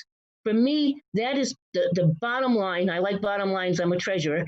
And that's what we need to have at the national level. To date, these last 4 years, we've had a shameful circumstance in D.C. Donald Trump has pushed the issues of violence and racism and vitriol, and we need to change that. We need to change that tonight and get that done. And we need to win the Senate as well. So for me, that is an overriding goal, because our Vermont values are the same values that we hope the Democrats across this country have, and that we can do something tonight to remove that man from office so that we can have a direction in this country that recognizes that every single person should be treated with dignity. Every person should have respect. And that's what we need to do across this country. And I'm hoping for a good result tonight. Every vote counts. As I said, we got to count all the votes, just as we do here. And I'm hoping for those good results. It's a much better experience, frankly, than watching the results in 2016. Now, again, I appreciate all the time and effort that everyone, the Democratic Party has done to assist me in this race and to assist us in moving forward. I want to say how grateful I am to the Vermont Democratic Party. I'm so grateful for all your work. I also want to say thank you to the citizens in the state, because that's the bottom line. We serve the citizens and we work together. And for me, that is, we need to continue to have a dialogue all the time, not just during election year time, but all through this the year, day in and day out, with everyone and our citizens, our legislature, our governor, and all the other folks that are working together to make things happen in Vermont. So thank you, citizens. Thank you very much for your confidence in me as we move forward. I would like to thank a few people in the process. I want to start with my campaign manager, Tim Leaders-Demont. He worked tirelessly through this entire campaign. He had lots of words of wisdom, and he also kept me on track, because it was easy for me to get off track. And so I want to say, Tim, thank you very much for that. I want to thank Celine Hoffischel, another member of my team. And I really want to thank an incredible individual. That is Hannah King, who's over with the UVM Democrats. They did a great job. They are our future, and the next generation of folks that are going to take the leadership in this state. So Hannah, thank you very much. The rest of the students at UVM, thank you for what you've done. You know, for me, we have these values. We need to move forward. We need to move forward in Vermont. We need to move forward as a country so that we have hope for the future, and not the types of things that we've gone through in these last several years. There is hope. We can do it. We can do it together. Again, I want to say thank you very much for your trust in me. We're going to continue to do the good work in the treasurer's office. I'm so proud of all the folks I work with. I have the best treasurer. I have the best staff in the entire state. I know Jim and Doug and all those would say that theirs is as well, because we all have pride in our offices. But we do great work together, and we're going to continue to do that good work with Mitzi, with Becca, with all the good folks in each of the legislative. Excuse me, but within the legislature, as well as with all of our friends in statewide offices. Hoping for a good result all the way across. Molly, we're still waiting for your votes. I have confidence that that's going to happen. Looking forward to working with you and having another woman in the statewide offices. So thank you, and we're wishing you well, Molly, as we move forward. David, you ran a great campaign, and I'm so proud of the work, your honesty, your integrity, and continue to be involved, because we know you won't stop, that you're going to continue to be involved in investing in citizens, investing in our communities. That's our definition of affordability: investing in people, investing in communities. And David, you are a beacon in that area. So thank you very much for that message, and continue to bring that to the people in Vermont. And again, I want to say congratulations to Jim, to Doug, to TJ, very well done. And again, looking forward to a great majority in the House. Mitzi could use that, having a few more votes there. I think we're going to turn a few more seats. It's going to be a good night for the Democrats. So thank you very much. Thank you for all the good work, and we look forward to continuing to work with you. Thank you. Vermont State Treasurer Beth Pierce, and it looks like she's on her way to another term as Vermont State Treasurer. Well, while we are still waiting for results for the Vermont Lieutenant Governor's race and to hear from Molly Gray or Scott Milne, as well as the Chittenden County Senate races, we'll go ahead and we'll recap the Chittenden County House races that we know the results of now. Diane? Yes, we're going to start in Burlington. South End, District 6-5, we have Tiffany Bloomley and Gabrielle Stebbins, the two newly elected Democrats, will be going to the House from Burlington. In South Burlington, Ann Pugh will hold on to her seat. In Williston, Jim McCullough, incumbent, holds on to his seat and will be joined by Erin Brady. Interestingly, she got a few more votes than Jim. Also in Williston, the bond vote passes. That's for water infrastructure by 75% of the vote. Remarkable. Yeah. In Winooski, Hal Colston, incumbent, will return to the State House and be joined by Taylor Small. It's interesting that those two candidates, I mean, Hal Colson is just a big social justice and racial justice equity proponent, and Taylor Small certainly going to be bringing about a different perspective as well as a transgender, Vermont's first transgender in the legislature. Absolutely. And fittingly, the ballot item for all resident voting in Winooski was approved by 71% of the voters. Wow. In Essex Junction, we have 74% of voters in favor of the merger with the town of Essex. Long time in coming. Right. That was quite a bit, 74%. The other item was to have the budget be voted on by Australian ballot rather than at town meeting. And that also passed by a large percentage and basically sets them up to be able to merge the towns into one. Municipality. So, yeah, and we will hear, that will probably be voted on next year. Wow. So stay tuned for that. Also in Essex, we have 3 House races. Essex 8-1, Mary Beth Redmond returns and is joined by Tanya Wiachowski. Right there you go. 1 incumbent, 1 newcomer in that district. Essex 8-2, Lori Houghton, the Democrat, returns, joined by Karen Dolan. And finally, in Essex 3, Robert Bancroft, there's an upset here. Yes. Alyssa Black will be going to the legislature in place of Bob Bancroft. By 250 votes. Wow, 250 votes, yeah. My goodness. Remarkable. That is close, yes. Yeah. So a Democrat takes the Republican position in 8-3. Of course, Alyssa Hughes Black, the gun control advocate, running to make Vermont a safer state from gun violence. Wonderful. Well, time now to head on over and take a look at the Rights and Democracy Party. It's one of the few parties that are going on tonight. The Republicans are not having a party, and as we understand, Governor Scott has already gone home for the evening, so we don't expect to have a victory speech from him this evening. So we'll head on over to the Rights and Democracy Party, where Kaya Morris, the former Vermont State Representative from Bennington 2-2, will deliver a poem for us. Let's see here.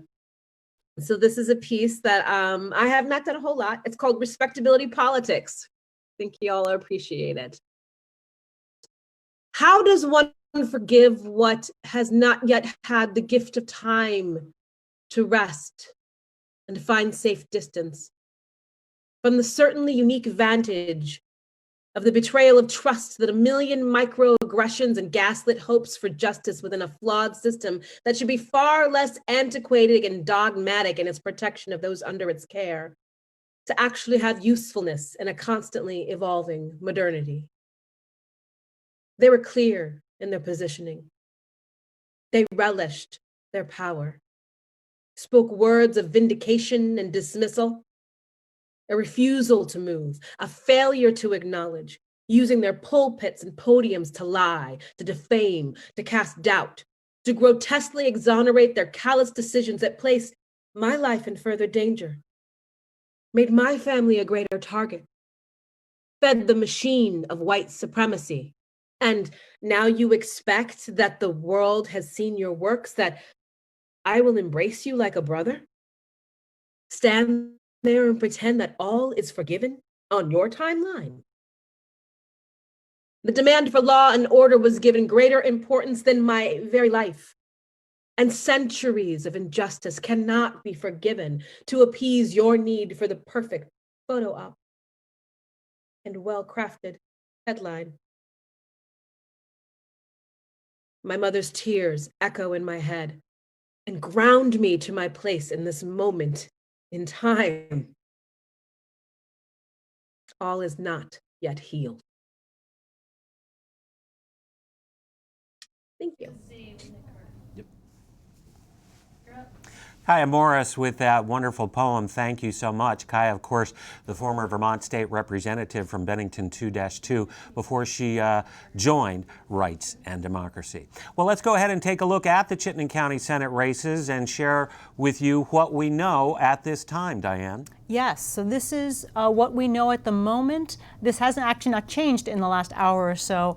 We don't have all the results in. We have results from some of the towns, and we might open one of these up to show you so you can get a sense. If you click on them, if you're looking at this on our website, you can see the towns, the votes that have come through for the towns. Obviously, if it's 0, we don't have those yet. So that's why we've been reluctant to say much about this information, other than it's very close. If you notice, the top vote getter at the moment is at 13%. And the next is, and there's 2 12s, 11, so they're really tight at this point. And it's important to note, though, that those top vote getters are the Democrat/progressives, and the Republicans are coming in at the lower portion of that. So it looks more than likely that 2 Democrats will replace the departing Tim Ash and Debbie Ingram in the Chittenden County Senate. It absolutely does, Yeah. yes. And we'll hopefully know more as the evening goes on. Great. We'll try to get you those results as we get them. But first, let's head on over to Studio Z, where our very own Lauren Glenn Davidian once again checks in with Nick Carter to get a pulse on the national elections. Nick Carter, national correspondent, thanks so much for coming back and joining us. We wanted to take a little tour of the national results as they stand here about 10:40 Eastern Standard Time, and wondering what are you taking from the numbers? Well, so glad to be back, Lauren Glenn and Town Meeting TV. I think there was a lot of hope going into this election evening that you were going to have early results and a pretty strong show of force. I mean, on the one hand, you do have really substantial and unprecedented voter turnout. As was mentioned earlier, as of a few hours ago, over 101 million people have voted. So, you are seeing turnout numbers at a pretty unprecedented scale. That's great. But what you're also seeing is, a lot of in-person voters showing up in places that are going to determine the ultimate electoral college makeup, and thus the race is getting closer. And so terms like red mirage and blue shift are really going to start coming out quite a lot more of the next few hours. I think people who've been tracking, this election rather intensely, I don't think are terribly surprised that there is an expectation that Joe Biden is going to have a very clear lead on the popular vote and ultimately the Electoral College, in the opinion of a lot of election trackers, but that it is going to get close. And I think, for those who are in the Biden camp and that we're hoping for a strong, an early victory, that's probably not going to happen at this point. But I still think that, there's many more paths for Joe Biden right now than Donald Trump. But I think it's going to be, several more hours before we have a winner on the presidential race. And in terms of states that have been called so far, quite a lot. Indiana, Louisiana, North Dakota, South Dakota, Wyoming, Arkansas, Alabama, Mississippi, Tennessee, Oklahoma, South Carolina, Kentucky, and Kansas. And I'll just mention, in South Carolina and Kentucky, you had two high-profile U.S. Senate races where lots of money was poured in, and at the end of the day, those races weren't terribly close. South Carolina with J.B. Harrison was, I think J.B. did run a very competitive race, but ultimately was in the double digits short of Lindsey Graham and then Amy McGrath. That ultimately ended up not being a close race in Kentucky. Well, it's so interesting. How is it that the polls can get races like that so wrong? They don't seem very big geographies to get wrong versus the US. Well, I mean, I think that, polling is going to be a topic of conversation, I think, indefinitely. I do think the quality of the polling, and, I don't think we're at a point yet where we can say anybody was like terribly off. I do think, though, in those states, you didn't really have a lot of hope upper ballot, so particularly on the presidential side of things. I don't think anyone was expecting South Carolina to go for Biden, for example. I think it definitely impacted that Senate race, and frankly, not a lot of activity at the state legislative level either. So you still have a lot going on in the U.S. Senate. So Gary Peters, for example, in Michigan, a really close defensive race for Democrats.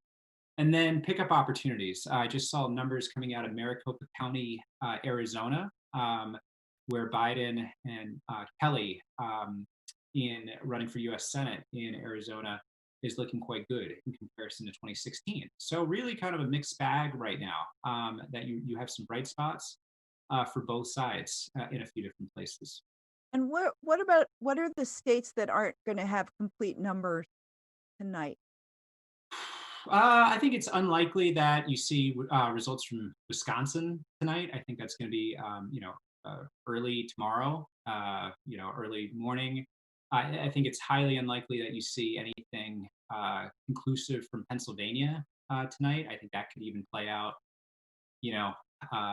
Friday at this point, maybe a little bit sooner, but I think that's going to take a couple days.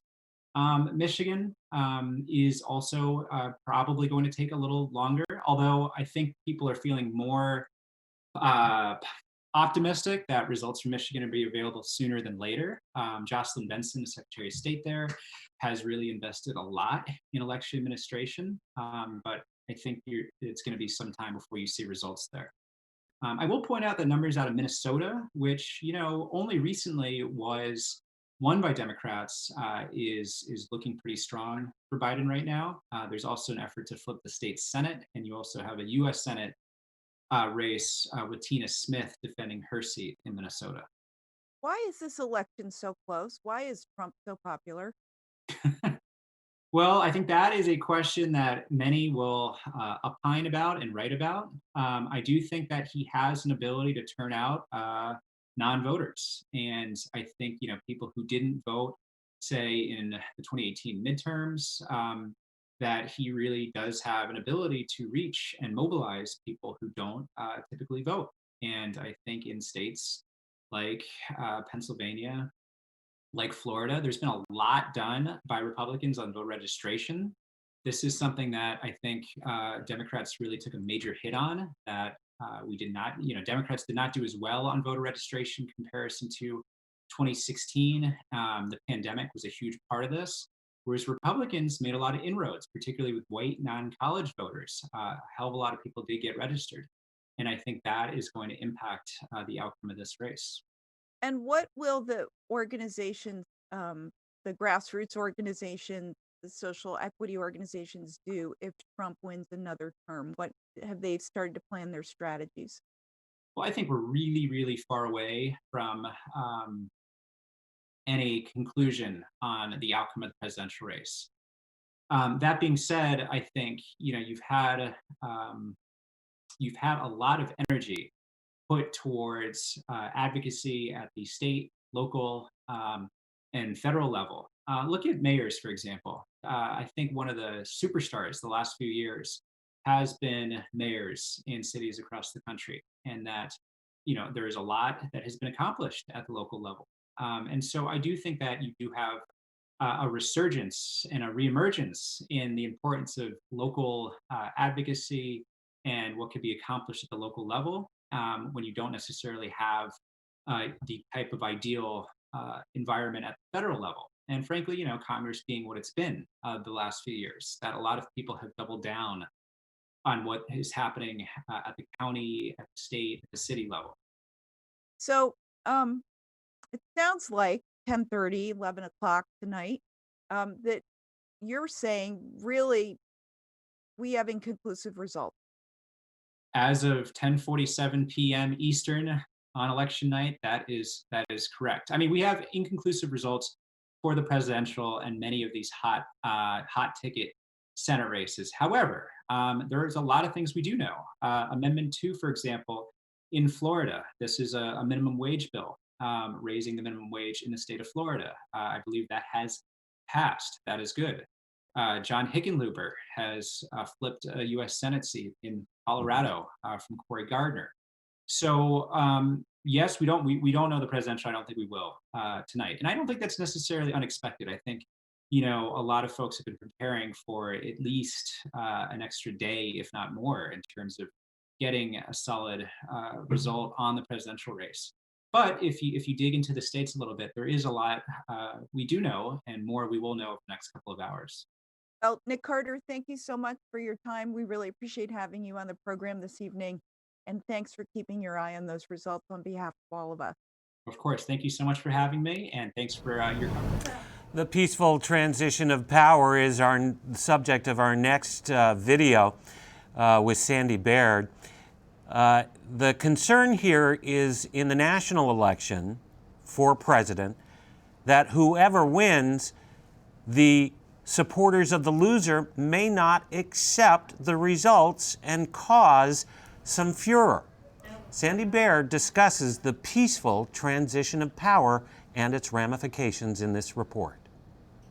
Well, I'm very worried that if the vote for either is not overwhelming one way or the other, that neither side is going to concede very easily. This country was built on the peaceful transition of power, and we are one of the only countries that seem to have honored that position, even though, for instance, with the election of Thomas Jefferson, it was not particularly popular vote that put him in power, and it was done largely by the Electoral College. However, the Federalists agreed that they would leave power and have Thomas Jefferson take over the country.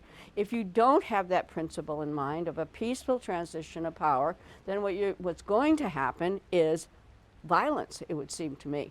And that is the worry of most of our citizens right now. And I, too, am very worried about what might appear to be almost civil war. The peaceful transition of power has to happen from when the loser concedes peacefully that the transfer should happen. And I've been asked about the Supreme Court. Again, most of my friends and liberals were very horrified at the process that took place to confirm Justice now Amy Coney Barrett. That too was a peaceful discussion. It was pretty open, it was pretty accountable, and she has excellent qualifications. I don't agree with her personal opinions.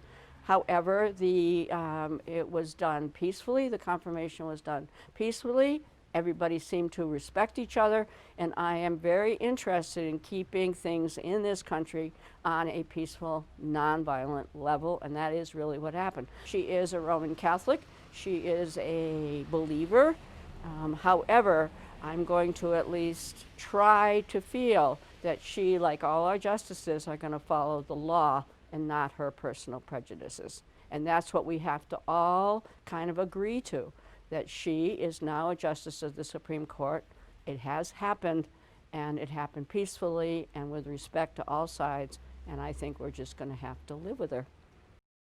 The peaceful transition of power, one of the key elements of our democracy, and we thank Sandy Baird for highlighting that particular subject. Time now to get one last recap of the races and the results that we know of on Town Meeting Television's live coverage of Election 2020 Vermont votes. Diane? Yes, we're going to start with the Chittenden County Senate races results. Obviously, we've been talking about this all evening. We don't have final results yet, but this is where we are right now. We have, at the moment, the 6 Democrats at the top and the Republicans and Independent at the bottom. But again, it's pretty close. These are small percentages. If you click on one, you'll get to see the towns that have reported and the ones that have not. So it gives you a sense of where we're at. And this hasn't changed a whole lot, so we think there's still definitely some counting still going on. So stay tuned for more of that. We will continue to update these results even when we're off the air. So those results will be coming. We're going to start with Chittenden House Richmond. There's 1 seat, and Jana Brown, the Democrat, wins that race. Chittenden County, Williston 2. Jim McCullough returns the incumbent, and Erin Brady will join him in Williston 2. Chittenden, Jericho, Underhill, 2 seats. We have George Till will return, the Democrat, and Trevor Squirrel, Democrat, will join him. Chittenden House Charlotte 4-1, Mike Yantachka returns uncontested. Chittenden House Heinsberg 4-2, Bill Lippert returns. Chittenden House Shelburne 5-1, Kate Webb returns uncontested. Obviously, we don't have the vote, but we know that she's running uncontested. And Jessica Brumstead also returns in Shelburne/St. George. Burlington 6-1, the New North End. We have 2 sets, Carol Odie, the incumbent returns, and Robert Hooper will join her. Chittenden House 6-2, North End, Emma Mulvaney Stanek, 100% of the vote, obviously running unopposed. Burlington 6-3, Old North End, Jill Krowanski and Kurt McCormack both return. Burlington 6-4, Old North End, Brian Chinna and Celine Colburn also return. Burlington 6-5, this is what was an open seat. Tiff Bloomley and Gabrielle Stebbins both will be new members of the House. Burlington 6-6, South End, Barbara Rachelson returns. Winooski 6-7, Hal Colston, the incumbent returns, and Taylor Small will join him. South Burlington 7-1, Martin Lalonde will also return. South Burlington 7-2, Ann Pugh, the incumbent, will return. South Burlington 7-3, John Kalaki will also return. South Burlington 7-4, Maida Townsend will also return. Chittenden, Essex 8-1, Mary Beth Redman, the incumbent, will return, and she will be joined by Tanya Wiechowski.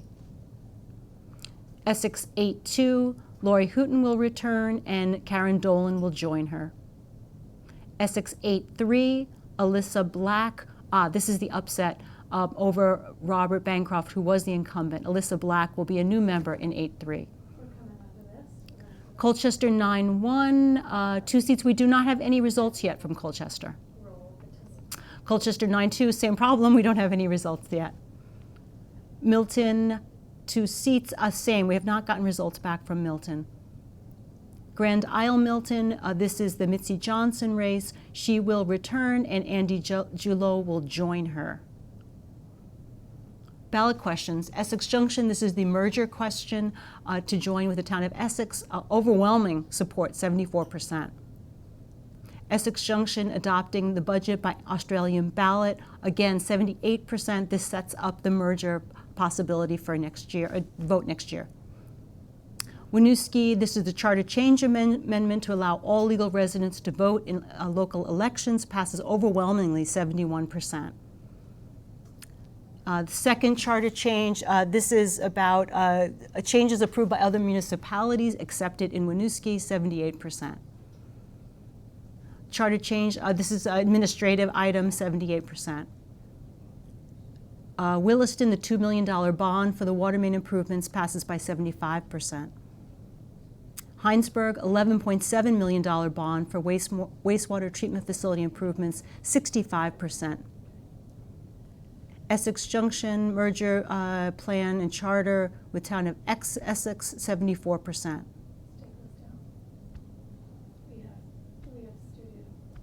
And does that wrap up our, I think that must wrap up our ballot items. Yes. Thank you very much, Diane. We're still waiting for some things, That's unfortunately. right. And we're still waiting for results in the Vermont Lieutenant Governor's race. We are heading over to the Democratic Zoom party where Democratic Lieutenant Governor candidate Molly Gray speaks to the audience. A generation here, bringing a generation back and bringing a new generation to Vermont. I ran because I believe the office of Lieutenant Governor can be a force for good, a platform to address these challenges and to elevate the voices of our communities in Montpelier. And like everyone, COVID also stopped me in this campaign right in our tracks.